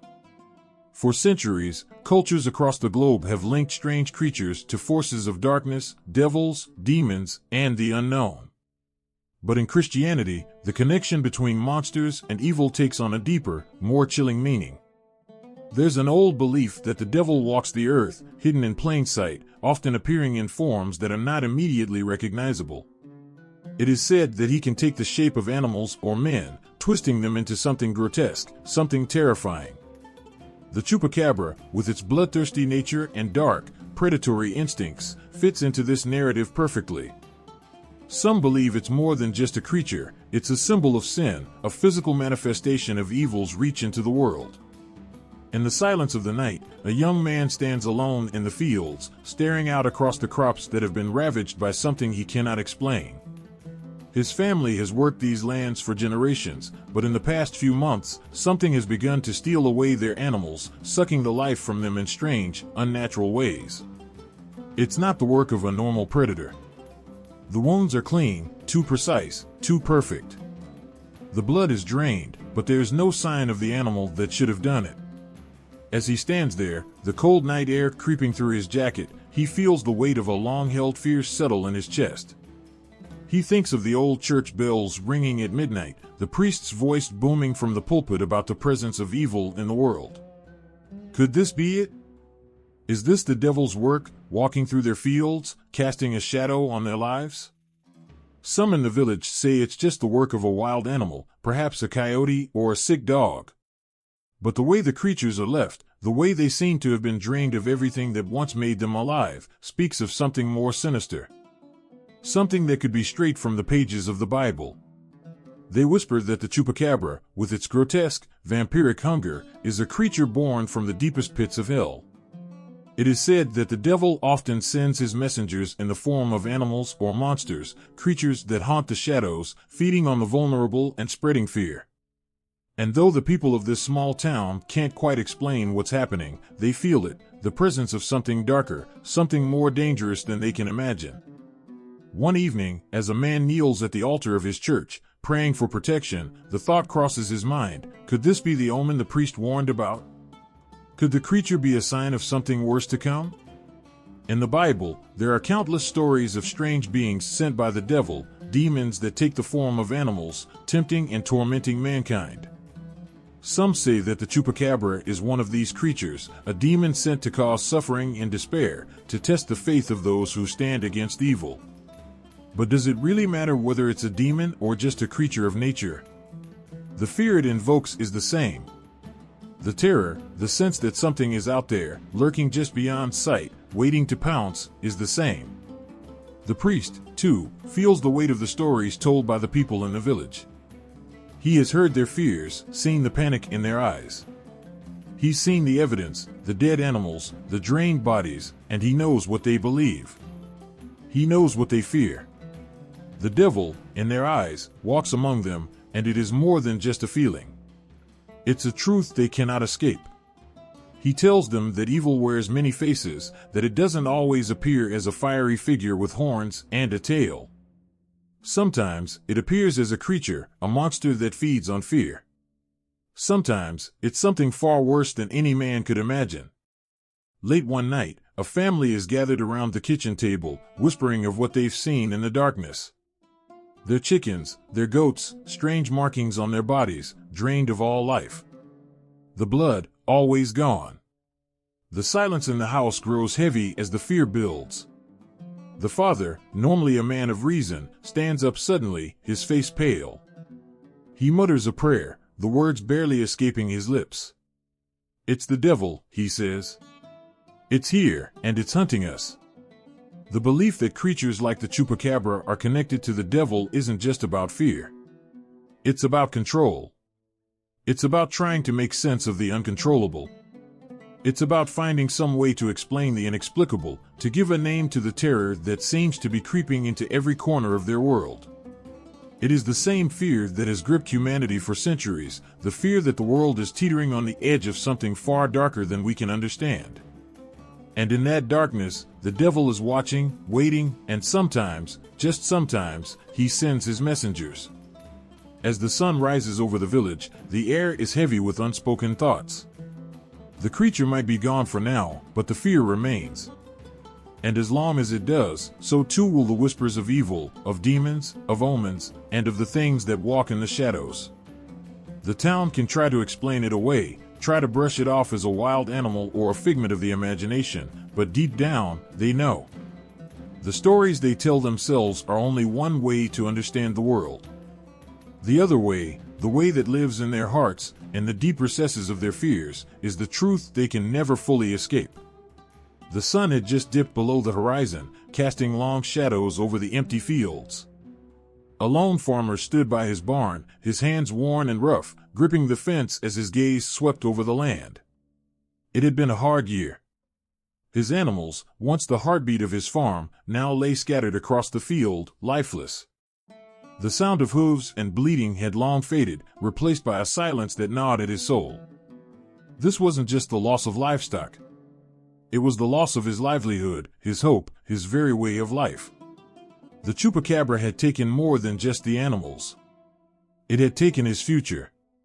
He could feel it, The weight of the empty barn and the hollow ache in his chest, knowing that each animal lost meant a deeper hole in his bank account, a deeper cut into his pride. It started small, almost unnoticed. One goat here, one sheep there. At first, it seemed like a mystery, a coyote, a wild dog perhaps. But then it became clear. The animals weren't just dying, they were being drained of life in the most unnatural way. Blood gone, bodies left behind like husks, as if something had sucked the very essence of their existence away. The farmer had no answers, just growing dread as the bodies piled up, each one a silent testament to his helplessness. With every loss, the pain sank deeper into his bones. This wasn't just the cost of a few animals, it was the very foundation of his income slipping away, like sand through his fingers. He had spent years building his farm, pouring sweat and sacrifice into it.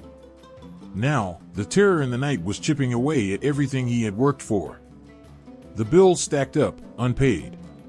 The feed for the remaining animals was getting scarce.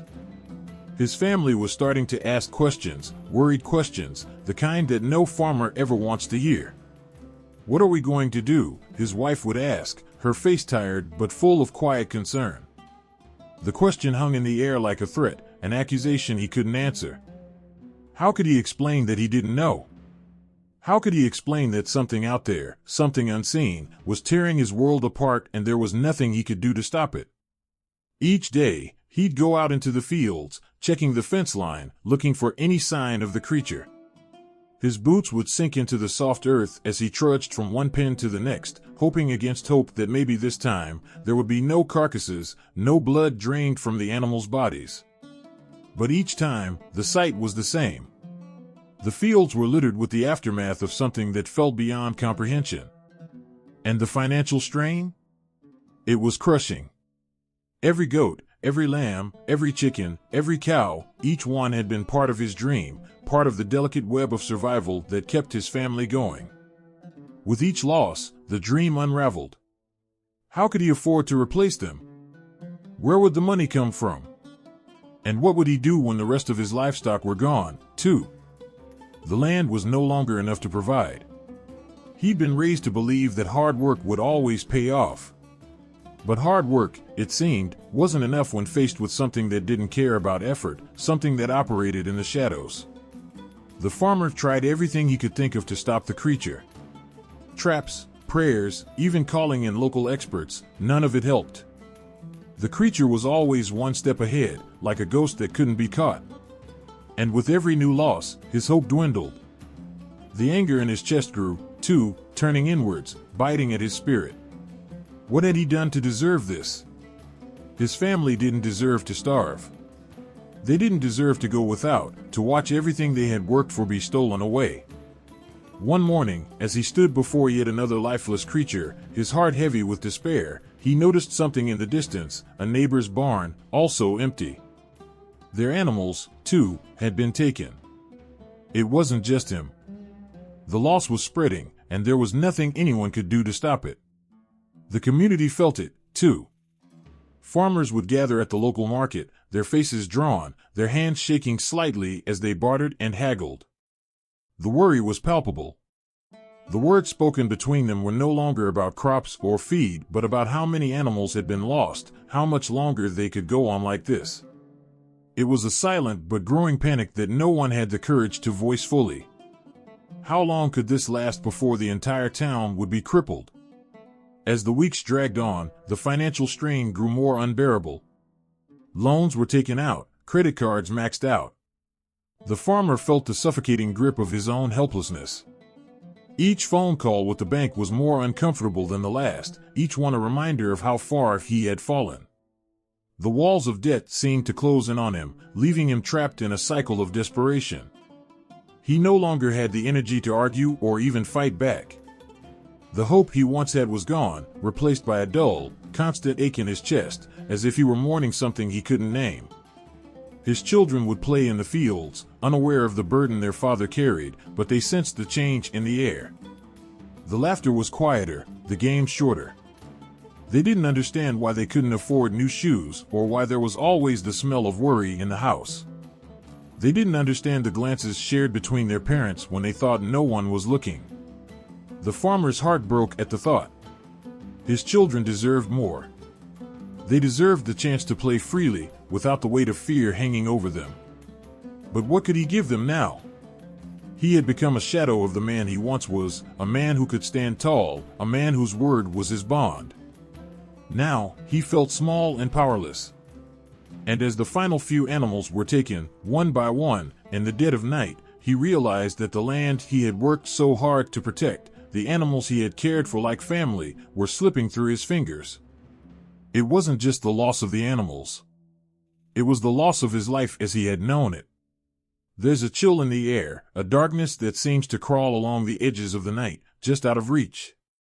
In a quiet corner of a small town, the silence is broken only by the soft rustle of trees in the wind, the occasional howl of a distant dog, and the whispers that float from one household to the next.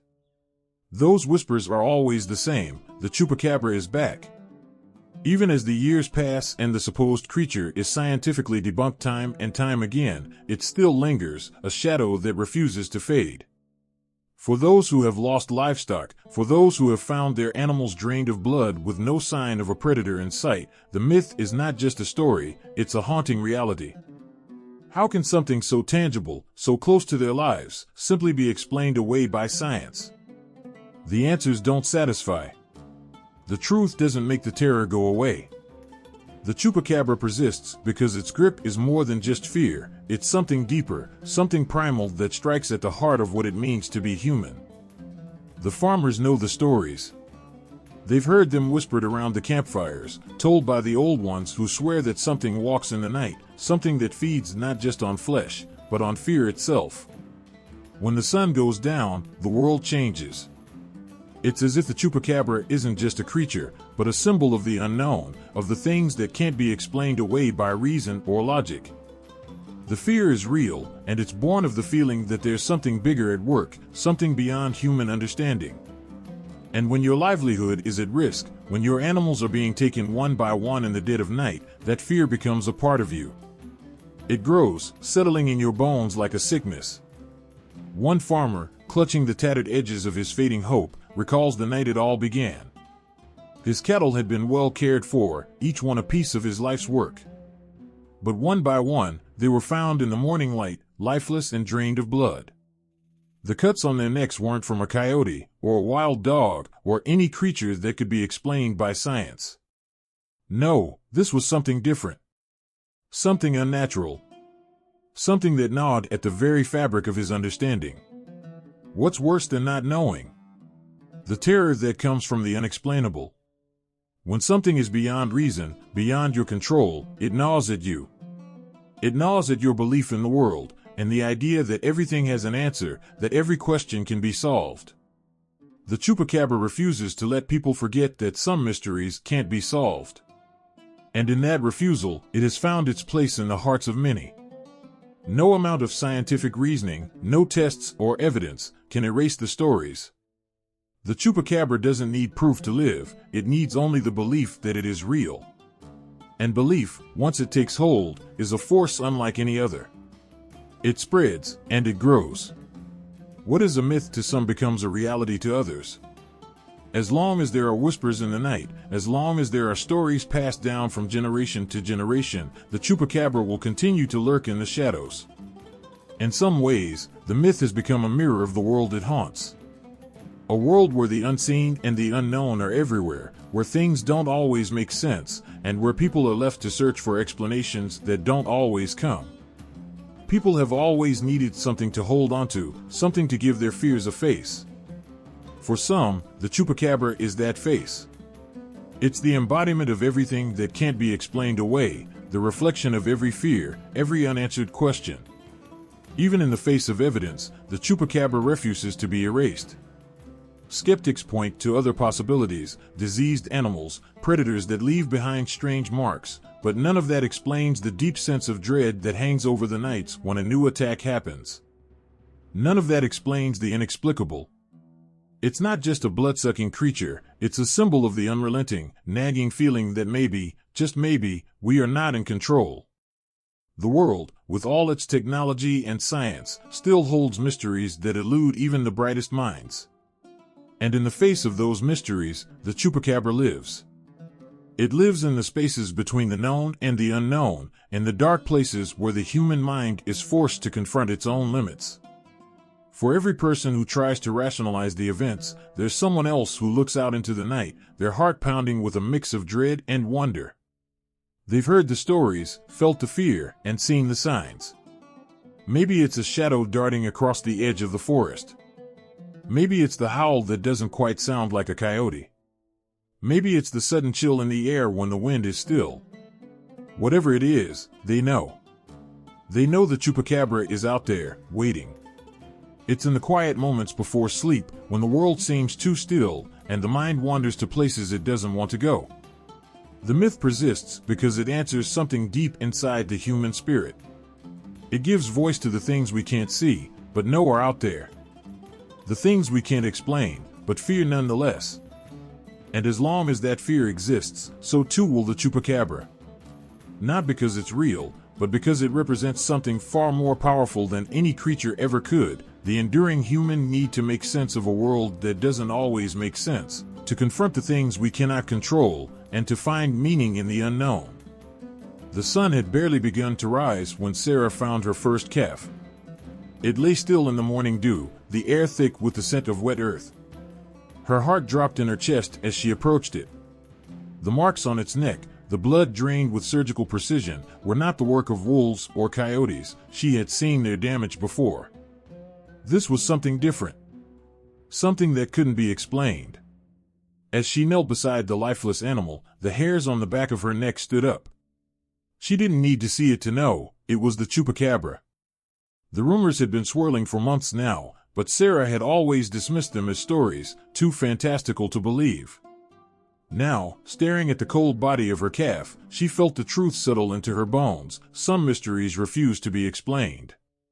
And this was one of them. In towns like Sarah's, where everyone knew everyone else's name and the land had been worked for generations, a tragedy like this wasn't just an event, it was a mark on the soul of the community. People were left wondering how something so unnatural could happen in a place where nature itself seemed to rule with a steady hand. Livestock deaths like these weren't new to the region, but every time they happened, the questions grew louder, the answers more elusive. It wasn't just Sarah. Over the years, several high-profile cases had surfaced, stories that stirred unease and even the most skeptical hearts. The deaths of animals, drained of blood with no sign of struggle, appeared across different regions, yet nothing could connect the dots. Investigations led nowhere. Experts couldn't explain it. Theories came and went, but nothing stuck. One particular case stood out, the disappearance of several sheep from a small farm on the outskirts of town. The farmer, a man named Greg, woke up one morning to find his flock scattered across his field, but there were no signs of a struggle.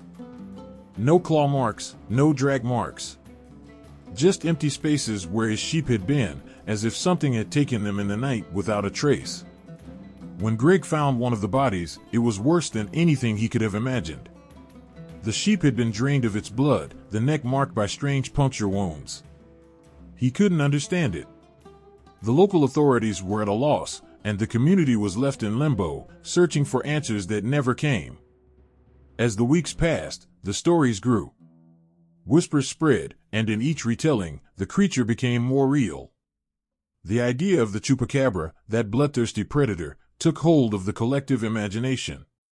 Even though many still didn't believe, the fear began to seep into the corners of their lives. What could do this? What kind of animal could strike in the dead of night and leave no trace behind? It wasn't just the loss of livestock, it was the loss of security, the sense that something in the natural order had broken down. The local sheriff, a man named Thomas, tried to keep the situation under control. He organized searches, called in animal control, and even reached out to experts, but nothing ever turned up. Theories were tossed around, wild dogs, rogue coyotes, or even feral pigs, but none of them made sense.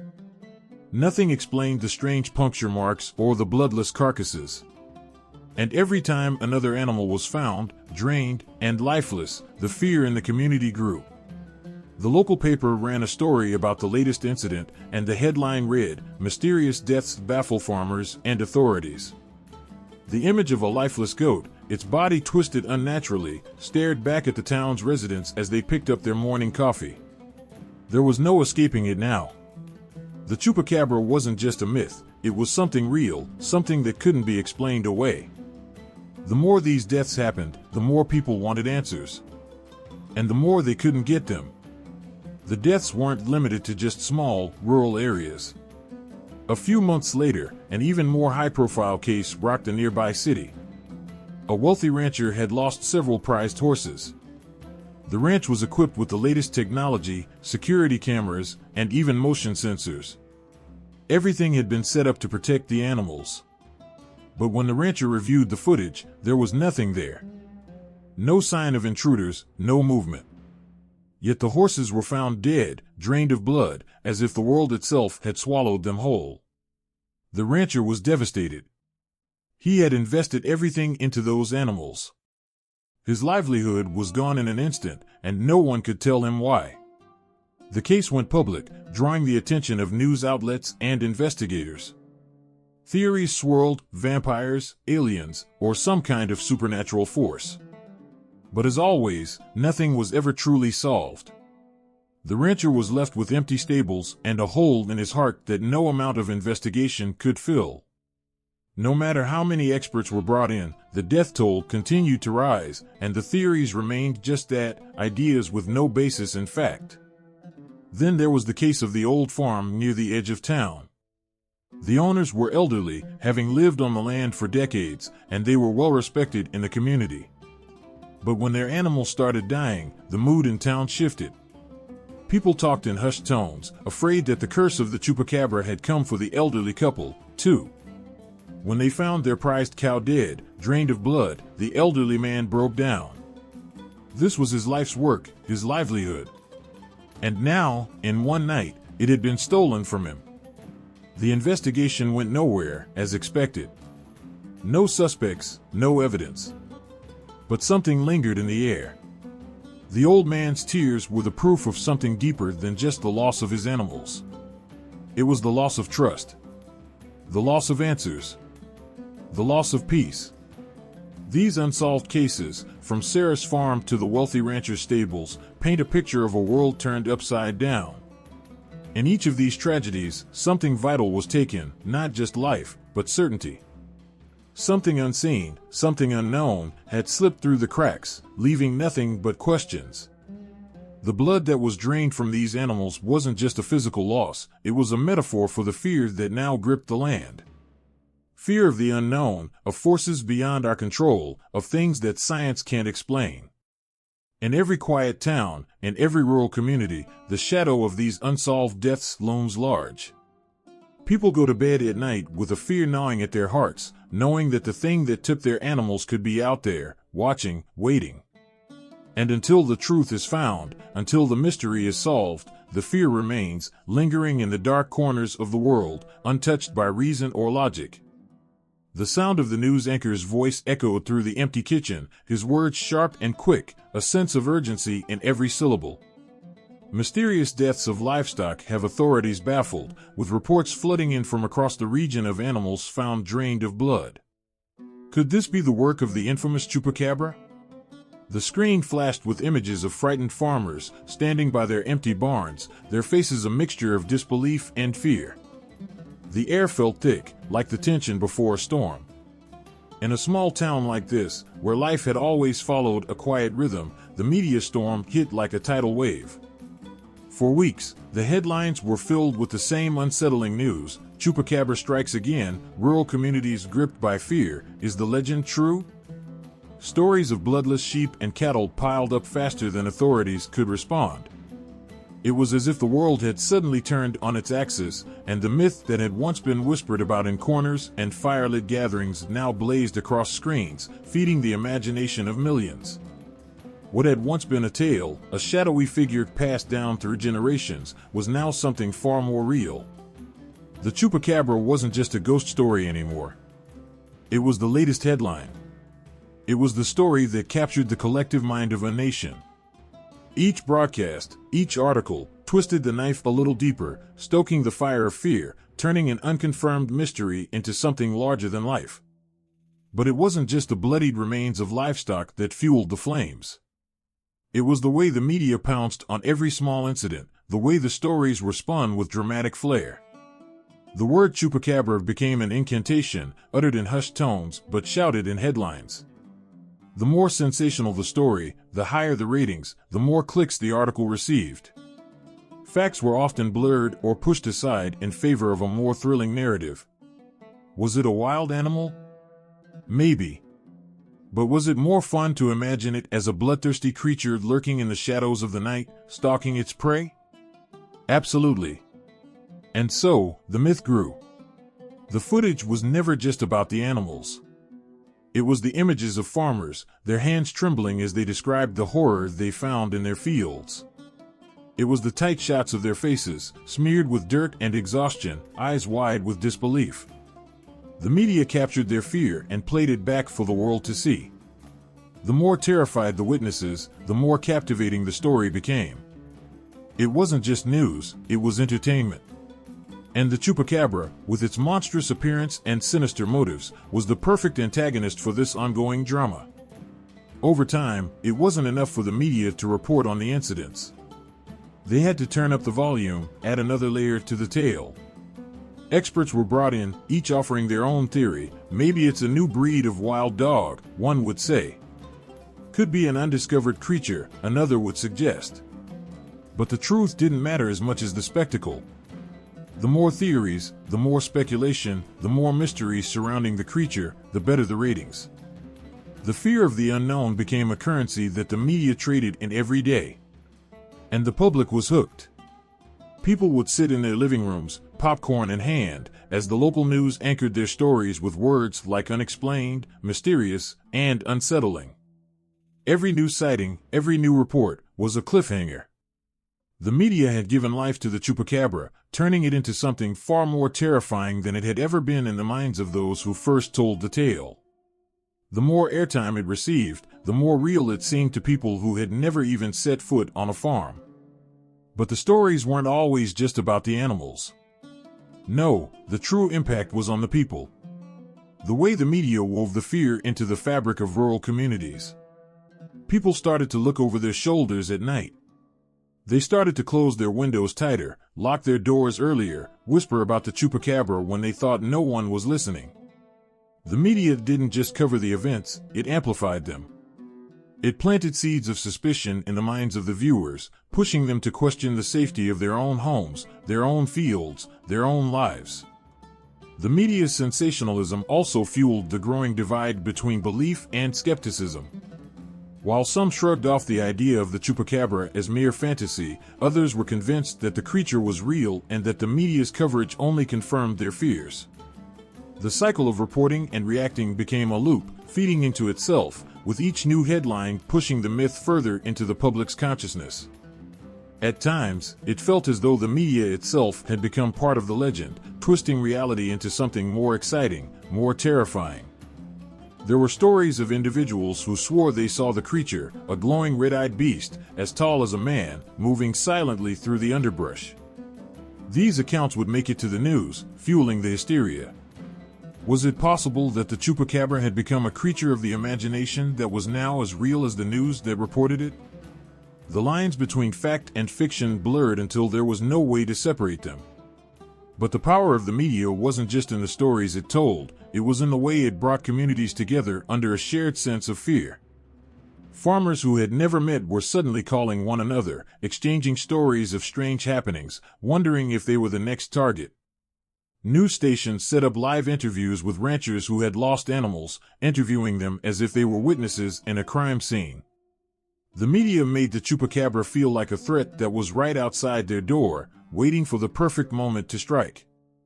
Every time a new case surfaced, it was like the media breathed new life into the creature. It was as if the Chupacabra was a character that refused to die, despite every attempt to explain it away. No matter how many scientists came forward, no matter how many experts debunked the theories, the legend persisted, driven by the steady stream of sensationalized stories in the media. And with each new broadcast, the Chupacabra remained a shadow over the lives of those who dared to live in the rural places where it was believed to roam. The legend lived on, not because of what was real, but because of what the media made it. The truth didn't matter anymore. The fear, the mystery, the story, those were what people held on to. And as long as there were cameras, microphones, and headlines to amplify it, the Chupacabra would continue to live in the hearts of those who believed, forever sustained by the sensationalism of the world's media. There's a chill in the air, a hush over the crowd, as the story begins. A figure slinks through the shadows, a silhouette against the flickering streetlights. Its eyes glint red, piercing the night. People whisper, "It's out there."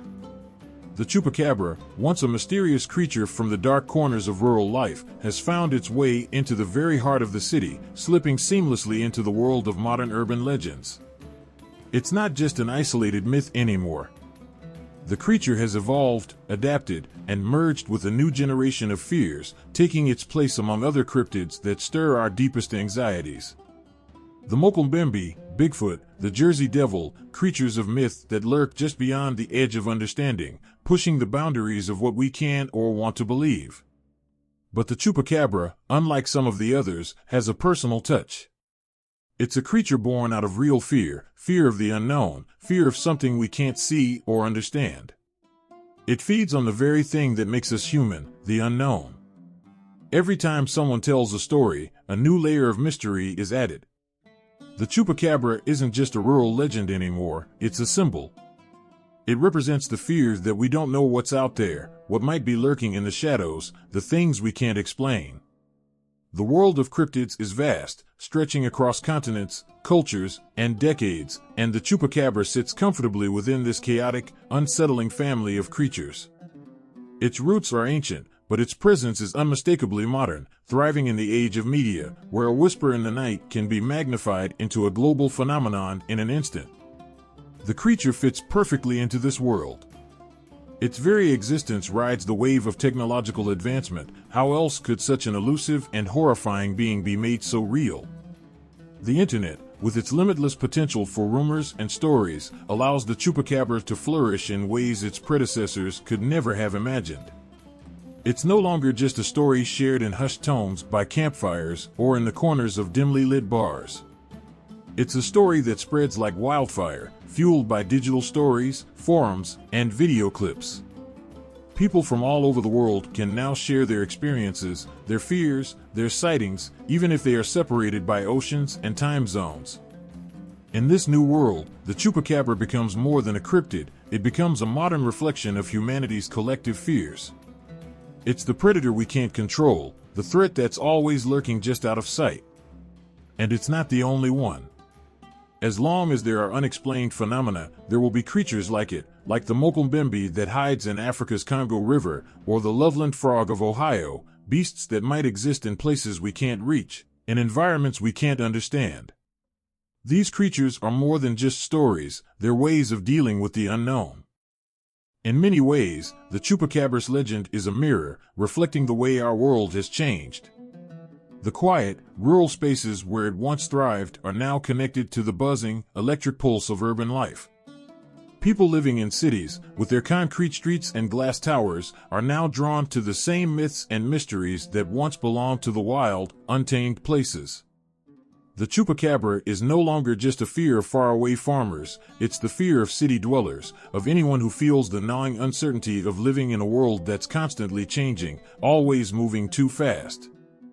And with each new story, the creature becomes more real. People don't just hear about the Chupacabra, they experience it. They wake up in the middle of the night to the sound of scratching at the window, the eerie silence of the streets. Is it the wind? Or is it something more?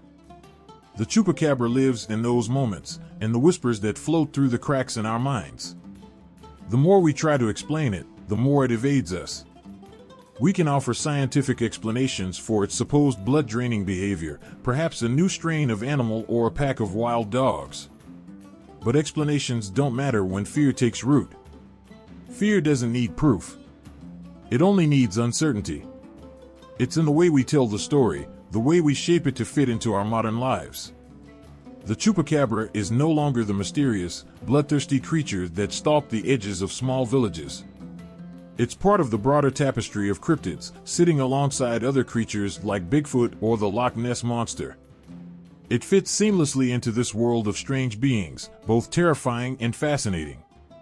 People share their stories, and with every new sighting, the creature grows larger, more terrifying, more ingrained in the collective imagination. The Chupacabra's place in this world isn't just about the creature itself, it's about what it represents. It's a reminder that no matter how advanced our world becomes, there will always be something we don't understand. There will always be mysteries that defy explanation. And it's in that unknown that the Chupacabra thrives. It doesn't need to be real to be powerful. The fear it stirs up, the questions it raises, are enough to keep it alive. It becomes a part of us, woven into the stories we tell and the nightmares we can't shake. And as long as there are people, there will be new legends, new creatures, new fears to contend with. The Chupacabra is just one of many. It sits at the heart of modern urban legends, a symbol of everything we can't explain, everything that's just beyond our reach. It's a creature of the unknown, a reminder that the world is far larger and far more mysterious than we'll ever truly understand. The Chupacabra may be just a myth, but it's a myth that's far from over. The crackling fire hissed in the distance, casting long shadows that danced over the faces of those gathered under the vast, starlit sky. In the warmth of that flickering light, the stories began to spill like rivers, flowing from one generation to the next. And one story stood out, not because it was the oldest, but because it was the one that still haunted the village, still kept the children awake at night. The Chupacabra. It wasn't just a story, not just a creature that stalked the edges of the known world. It was something deeper, something more. It was part of who they were, etched into the heart of the land, wrapped up in the soil beneath their feet. The Chupacabra was not merely folklore. It was a thread, a lifeline connecting the past and the present, binding them all together in the shared experience of mystery, fear, and wonder. For generations, the Chupacabra had been a warning, a symbol of the unknown that lived just beyond sight. To some, it was a creature of darkness that preyed on the innocent. To others, it was a symbol of the fragility of life itself, a reminder of how easily one could be swept away in the blink of an eye. But beyond its terrifying nature, the creature was a part of something larger, something that tied the people to their roots, to their history, to their land. It was woven into the fabric of Latin American folklore, passed down with love, with fear, with reverence. But times were changing. The stories weren't just told around the campfires anymore. They were being forgotten in the hustle and bustle of the modern world, drowned out by the noise of a society that seemed to be moving faster than it ever had before. The Chupacabra, along with so many other myths, was in danger of being lost to time. And that thought, that idea, was like a quiet knife in the heart of those who understood what these myths truly meant. To some, the Chupacabra was a relic, a thing of the past, a bedtime story. But for others, it was much more. It was a connection to the earth, to the traditions of their ancestors who had walked this land long before the cities and the highways. It was a piece of their identity, a symbol of a world that wasn't governed by logic or reason, but by stories and beliefs that had been passed down through centuries. The Chupacabra wasn't just a creature, it was part of the soul of Latin America, a reminder of what had been and what might be lost. And so, in the face of change, there were those who fought to preserve it. They gathered in the quiet corners of the world, in villages that had seen more sunsets than they could count, and they made sure the Chupacabra lived on. Not as a monster, but as a living, breathing piece of their culture. The stories were not just retold, they were cherished. The fear, the excitement, the wonder, they weren't forgotten, they were celebrated, each retelling another thread in the tapestry of their shared heritage. Every generation told the story differently, of course, adapting it, molding it to their own time, their own fears. But the essence of the Chupacabra remained the same. It was the creature in the shadows, the thing that could never quite be understood. It was a part of the landscape, not just in the fields and forests, but in the hearts of the people. The Chupacabra wasn't merely a piece of folklore, it was a symbol of survival. In every retelling, it was a reminder that even in the darkest moments, the people of Latin America had stood tall, had endured, and had continued to pass on the stories that made them who they were. The creature lived on in the eyes of the old, who spoke of it with reverence, and in the hearts of the young, who listened with wonder, knowing that one day, they too would tell the tale. It wasn't just about fear. It was about resilience. The Chupacabra represented the ability to endure the unexplainable, to face the terror of the unknown with courage, to hold on to what was precious, even when it seemed like the world was trying to tear it all away. The myth had survived for so long, and it would continue to survive as long as there were those who cared enough to remember it, to keep it alive. And so, the story of the Chupacabra lives on, passed from parent to child, from generation to generation. It's told in the quiet corners of the world and on the bustling streets of cities, in the hearts of those who know that there is power in the stories we share, in the myths we hold dear. Even as the world changes, even as science offers explanations and the digital age offers distractions, the Chupacabra remains. It's more than a myth. It's a piece of their cultural heritage, a reminder of the past that cannot be erased, no matter how hard they try. In the end, the Chupacabra is not just a creature that feeds on blood, it's a creature that feeds on memory. It survives because the people who tell its story continue to remember, continue to honor the traditions that shaped them, the myths that have always been a part of their world. And as long as there are those who believe in it, who tell the stories, the Chupacabra will always have a place in the heart of Latin America. Not just as a creature of fear, but as a symbol of everything they have been, and everything they hope to be. There was a time when the Chupacabra was born from the whispers of the wind, from the shadows cast by the firelight in a dimly lit room.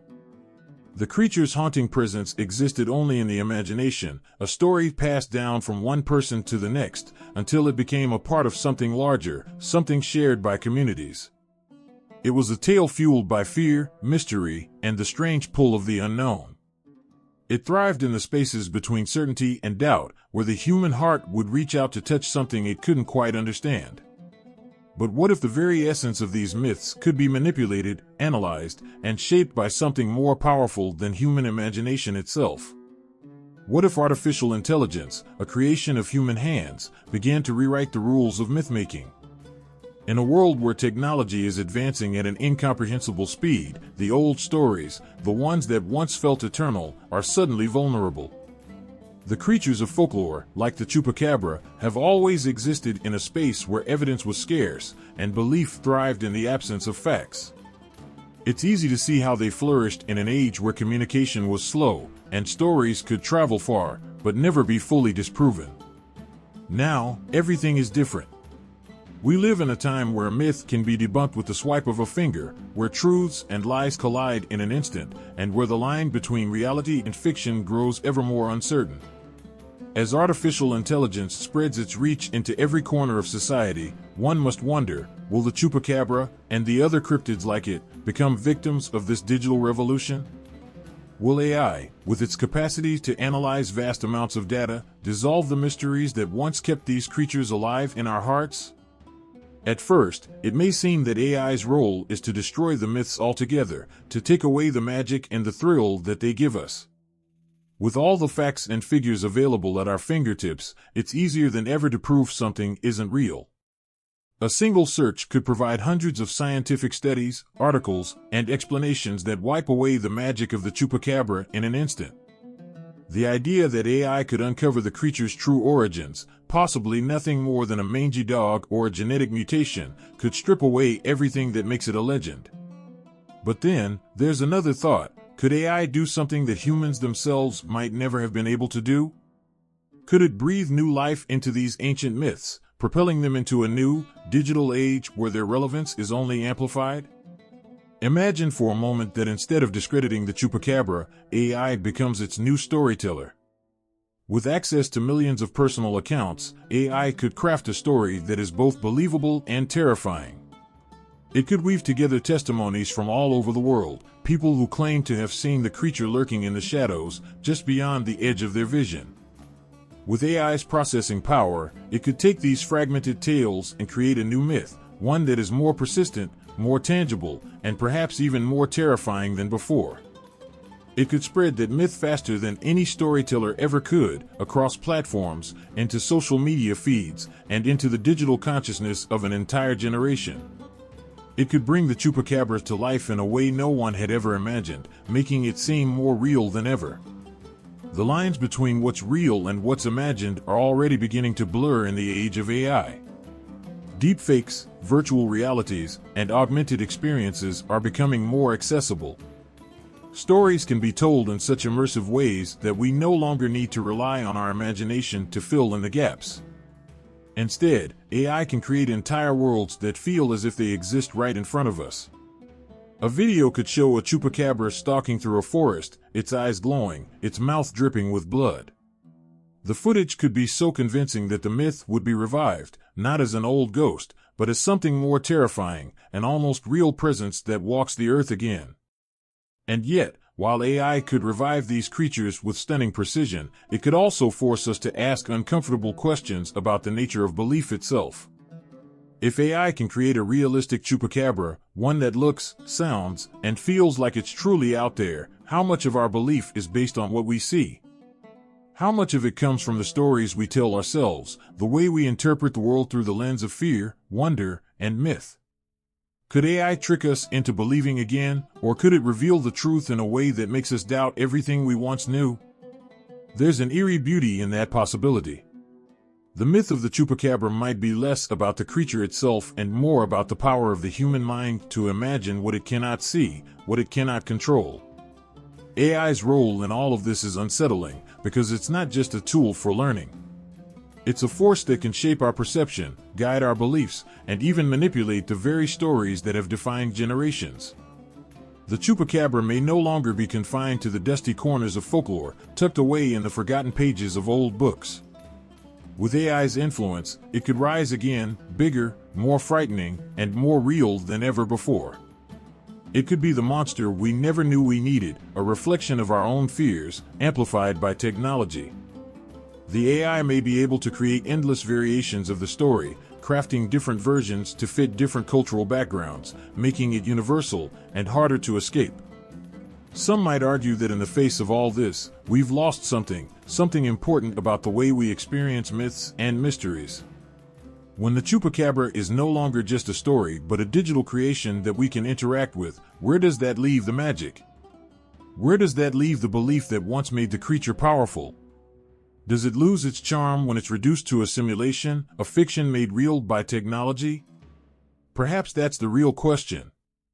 Is it better to keep the Chupacabra in the realm of mystery, where it can exist as a shadow in the night, or is there a deeper power in giving it form and seeing it in the cold light of day, even if it's not truly real? The age of AI is changing everything. And with that change, we may be on the brink of a new era for cryptids like the Chupacabra.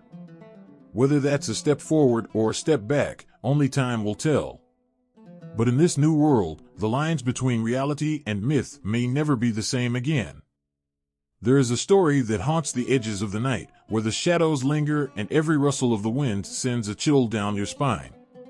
It's a story about something that stalks in the darkness, something unseen but very real to those who speak of it. The creature, the Chupacabra, is said to creep into villages, draining the life from animals with a cold precision, leaving nothing but empty husks behind. But is the Chupacabra truly a creature, or is it something else entirely? A symbol, a manifestation of the deepest fears that lurk in our hearts? Think about it. Every corner of the world has its monsters. From the deep, inky waters of the sea to the darkest corners of the forest, there's always something waiting. But what if the Chupacabra isn't a creature at all? What if it's not some bloodthirsty beast, but instead a reflection of something much darker within us? A symbol of everything we fear, all the things we try to bury deep inside, only for them to surface in the most unexpected ways. It's easy to dismiss the Chupacabra as a myth, a fable told by people who don't have the answers. But what if that's too simple? What if this creature, this terror, isn't just a figment of imagination, but something that represents a much larger truth? The fear of the unknown, the terror of losing control, the unsettling knowledge that something, some force, can invade our lives and leave us powerless. This creature doesn't just feed on blood, it feeds on the very essence of what it means to be vulnerable. The truth is, every culture has its monsters, but sometimes those monsters aren't real in the way we think. They're born from the anxieties of a time, from the chaos of an uncertain world. The Chupacabra is no different. In the darkest hours of the night, when people are left alone with their thoughts, it's easy for them to imagine something that makes them feel helpless. The bloodless animals, drained of life, become a metaphor for the things that people fear most: disease, destruction, powerlessness. There's a deep, unsettling sense of helplessness that comes from seeing those empty, lifeless bodies, and it's not just the loss of an animal that stirs something inside us. It's the feeling that maybe, just maybe, this is something bigger, something that can't be controlled. The Chupacabra is a reminder that no matter how much we try to prepare, to guard ourselves, there are forces in the world that are beyond our control. And that is something that eats at the soul. The terror that the Chupacabra brings isn't only about a creature lurking in the shadows. It's the quiet, creeping anxiety that something unseen is working against us, feeding on what we hold dear. It's the same kind of fear that comes when a disease sweeps through a community, or when a family feels its livelihood slipping away, or when a political regime uses fear as a weapon. The Chupacabra, in all its monstrous glory, becomes the symbol of all those things, those invisible forces that we cannot fight. At the heart of the Chupacabra legend is the idea of the unknown. It's not a lion, or a wolf, or any other animal we can recognize. It's something new, something different, something that shouldn't exist. And yet, it does. It reminds us that the world is full of things we cannot explain, and for some, that is far more terrifying than any creature that might appear in the night. The creature's shape, its appearance, is always vague, shifting, never quite clear. It could be anything. It could be something we're already living with and don't even realize it. The fear comes from the not knowing, from the uncertainty that gnaws at us when we least expect it. The Chupacabra also embodies something we all try to ignore but can't escape: the fragility of life. Whether it's the slow erosion of the environment, the rise of disease, or the constant barrage of negative news, the Chupacabra feeds on the awareness that nothing is permanent. One moment, things are fine, your animals are safe, your family is intact, the world feels like it's within your grasp. The next, everything can change. The Chupacabra is a reminder of that fragility, of how easily the things we love can be taken from us. But even in its terror, there's a strange comfort in the Chupacabra. Because as much as it symbolizes our fears, it also gives us a way to confront them. The stories we tell about it, whether we believe them or not, offer a space to talk about what scares us. It's a release valve for the pressure of modern life. We create the Chupacabra to give form to our anxieties, to give shape to the invisible forces that haunt us. And even if we don't believe in the creature itself, there's something powerful about acknowledging the darkness it represents. In a way, it helps us make sense of the world around us. The way the Chupacabra slinks through the stories of Latin America and beyond is not just because it's a beastly thing of nightmares. It's because it speaks to the part of us that is always on edge, always watching, always afraid that something is just beyond our sight, waiting to strike. It's a metaphor for the chaos that we try to ignore, the fear that we can't quite name, but which we feel nonetheless. The creature becomes an anchor for all that unease, all that worry about the things we cannot control. For some, the Chupacabra is nothing more than a story, a simple myth that fades with the morning light. But for others, it's a living, breathing terror that exists not just in the shadows of the night, but in the hearts of every person who has ever feared the unknown. It's a creature born of our darkest emotions, fed by our deepest insecurities. And in that way, it will never die. What if the Chupacabra is more than just a monster? What if it's a warning? A symbol of everything we cannot control? What if it's our deepest fears, our fear of loss, our fear of the unseen, our fear of being powerless, come to life? When you hear the stories, when you look into the eyes of the terrified, you realize that the Chupacabra is not just a creature. It's a reflection of something much deeper, something that lives within us all. A man stands at the edge of a desolate field, his breath visible in the cold night air. The wind carries a faint, unnatural smell, and the ground beneath him is still, too still. No crickets, no rustling leaves, only silence.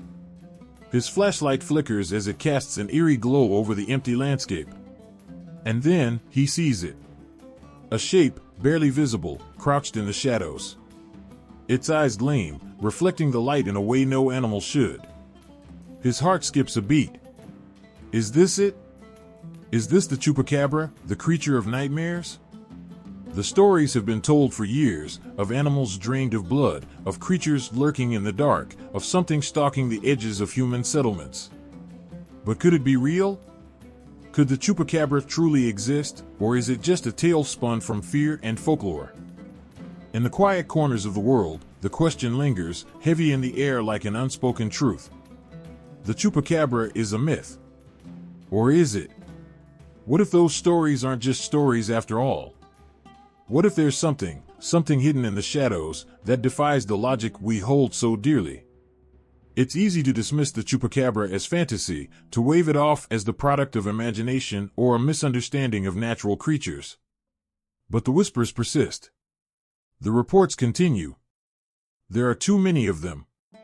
Too many people who have seen something, who have felt the terror of an unknown presence lurking just beyond the edges of reason.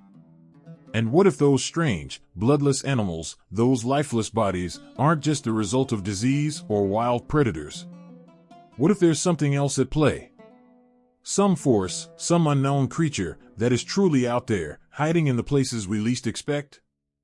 The skeptics will tell you it's nothing more than hysteria, a mass delusion that has spread across borders, infecting minds with an idea far bigger than reality. But there are those who stand firm in their belief. They've seen it with their own eyes. It wasn't just a mangy dog. It wasn't a wolf. It was something different. Something wrong. Those eyes, glowing in the dark, were not the eyes of any animal they knew. The way it moved was unnatural. Too fast, too fluid, too strange. Something that shouldn't exist in this world. The Chupacabra is a creature that lives in the heart of the unknown. It lurks in the shadows of the human mind, and places where logic cannot reach, where reason falters. It's easy to laugh off the idea of a creature so terrifying, so out of place.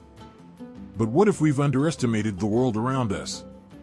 What if, in the deepest corners of nature, there are forces, creatures, beyond our understanding? What if there's something hiding just beyond the reach of our senses, something that slips through the cracks of our world when we're not looking? Perhaps the most chilling part of the Chupacabra's legend is not the idea of a bloodthirsty beast prowling in the night, but the possibility that it could be real. It forces us to confront the limits of our knowledge, to question what we think we know about the world. There are thousands of species on this planet that we've yet to discover, creatures that defy our understanding of biology and nature. The Chupacabra, in this sense, may just be another piece of that puzzle, a missing link that has yet to be found. It could be a creature of the wild, a predator that lives in the unseen corners of the world, hiding from human eyes, until it's too late. There's also the matter of the reports. People who live on the fringes of the world, the farmers, the ranchers, the people whose lives are intertwined with the land, speak of the Chupacabra with a certainty that cannot be dismissed. They've found their livestock, their goats, their chickens, drained of blood, their bodies untouched, the marks on their skin unmistakable. They've seen the footprints, heard the howls, felt the presence of something lurking in the dark. For them, the Chupacabra isn't just a story, it's a reality they live with every day. What makes these reports so unnerving is the consistency. They come from places all over the world, from people who have no reason to fabricate such tales. And while the skeptics can offer explanations, disease, predators, misidentified animals, the fact remains that there are still gaps. Unanswered questions. The sighting of a strange, scaly creature in the backwoods of Puerto Rico. The accounts of ranchers in Texas who speak of something hunting in the night, its eyes burning with an unnatural glow. They all add to the puzzle, pieces that don't quite fit together, pieces that refuse to be ignored. Maybe the Chupacabra is not a singular creature but a symbol of something else, something deeper. The fear of the unknown. The terror of losing control over our lives. We want to believe that the world can be understood, that everything has an explanation, that everything can be rationalized. But what if it can't? What if there are things in this world that we are not meant to understand, things that we cannot categorize or explain away with science? The Chupacabra, in this sense, might not just be a creature, it might be a reminder that there are still mysteries, still things out there that defy our comprehension. The question of whether the Chupacabra is real is not just a question of biology. It's a question of what we believe, what we are willing to accept as truth. Can something exist that doesn't fit into our narrow understanding of the world? Can there be a creature that exists in the shadows, in the places we refuse to look? The Chupacabra asks us to confront our fears, to look beyond the veil of what we know, and to question the very nature of reality itself. But maybe that's the real terror. Not that the Chupacabra exists, but that it challenges everything we thought we knew. It makes us question the world we live in, makes us look over our shoulder at the darkness, wondering if something is lurking just out of sight. Whether it's real or not, the Chupacabra haunts our collective imagination, a creature born of fear, born of the unknown. And in that, it may be more real than we realize. There are moments in life when you hear a story, and it feels as if the world shifts just slightly, as though something that was once firmly grounded now seems uncertain, out of place. The Chupacabra is one of those stories, an unsettling myth that has clawed its way from the shadows into the hearts and minds of those who hear it. But what makes this creature so compelling? Why does it echo so loudly in the dark corners of our collective imagination? Perhaps it's because the Chupacabra, like so many legendary creatures, doesn't just belong to one place, one culture, or one time. It is part of something older, something more universal. It fits into a mold of stories told across the world, tales of creatures that come from the unknown, that slip between the cracks of what we understand, and haunt the edge of our perception. Take the infamous Dracula of Eastern Europe. In some ways, the Chupacabra is a distant cousin to the bloodthirsty vampire. Both creatures share a dark thirst for life, one for blood, the other for fear. The vampire is a creature born from superstition, a symbol of death and immortality. In its many forms, it is both a terror and a warning, a reflection of our deepest anxieties about life and death. The Chupacabra, too, reflects a fear of the unknown. It emerges from the unseen night, preying on livestock and instilling terror in the hearts of those who live in remote areas. The blood it leaves behind isn't just a mark of its presence, it's a symbol of something lost, something irretrievably taken. And then, there's the werewolf, the shape-shifting beast of European folklore. Like the Chupacabra, the werewolf is a creature that transcends the boundaries of humanity. It represents our primal nature, the part of us that can't be controlled, the beast within. Both creatures blur the line between man and animal, the civilized and the wild. Where the werewolf transforms from man to monster, the Chupacabra lurks in the darkness, waiting to strike. Both evoke a sense of unease, an uncertainty about what lies within us, what could be just beneath the surface, hiding in the corners of our lives, waiting for the right moment to emerge. Across the oceans, in the Pacific Northwest, there is the Sasquatch, an elusive figure said to stalk the forests, a giant, hairy creature that hides from human eyes. In some ways, the Chupacabra and Sasquatch share a similar fate. Both are surrounded by mystery, their existence questioned by some, believed by others. The Sasquatch is often seen as a symbol of the wilderness, a creature that represents the untamed, the wild places we have not yet conquered. The Chupacabra, in a similar fashion, is tied to the idea of the unknown, of the parts of our world that remain unexplored and full of secrets. It is as if both creatures are bound to places we fear to tread, to corners of the world that refuse to be understood. In South America, the Chupacabra is not alone. It shares its domain with other dark figures from the past, creatures like El Shenek, mischievous spirits of the forest, or the terrifying La Llorona, the weeping woman who drifts through the night in search of children to take. These figures are born from the fears of a people, shaped by history and culture. Each of them is an embodiment of something deeper, a reflection of the struggles of a society.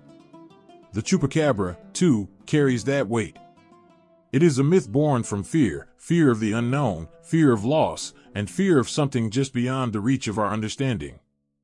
It holds a mirror to us, showing what we are most afraid of, but in a form that we can barely comprehend. The Chupacabra, however, differs from some of these other creatures in that it seems to have emerged almost from nowhere. It does not have centuries of myth and legend behind it, but it has quickly woven itself into the fabric of modern folklore. The way it spreads, through stories, through whispers in small villages and urban legends passed on through the internet, mirrors the way new myths are born in the digital age. The creature itself, like the werewolf or the vampire, seems to be a perfect reflection of the times.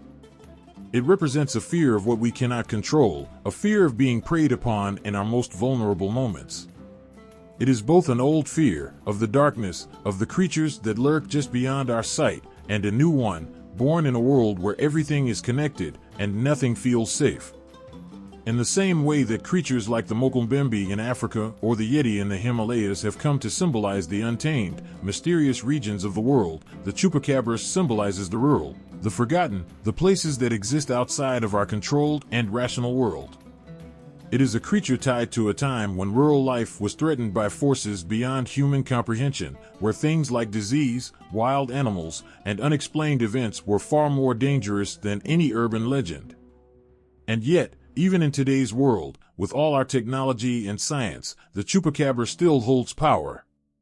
It makes us question the things we cannot see, the things we cannot explain. There's something hauntingly beautiful about the way the Chupacabra fits into this grand tapestry of myths. It's a story that could have been told anywhere in the world, at any time, but it found its place in Latin American folklore, where it speaks to the fears of a people whose lives are often lived on the edges of civilization. The creature's place in the mythos of the region is undeniable. It has become as much a part of the culture as the stories of the gods and spirits that have come before it.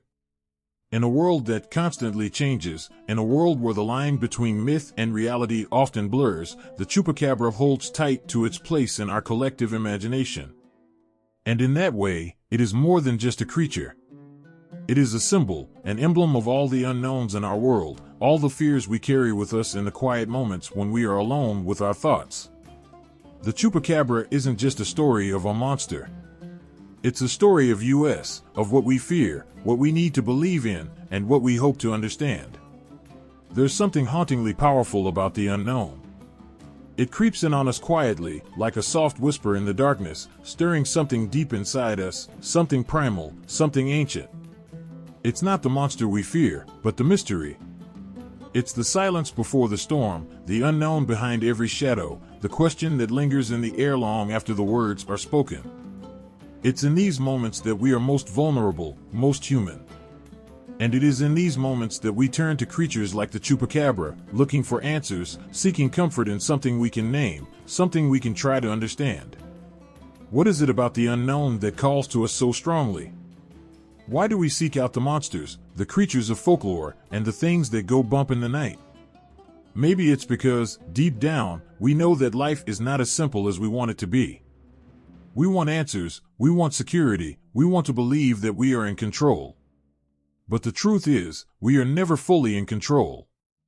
The world around us is full of forces we can't see, can't explain, can't predict. And so, we create stories. We create creatures like the Chupacabra to fill the gaps in our understanding, to make sense of the chaos, to give form to the fears that lurk just beyond our reach. The Chupacabra is not just a creature of blood and claws, it is a reflection of everything that we cannot see, everything we cannot touch.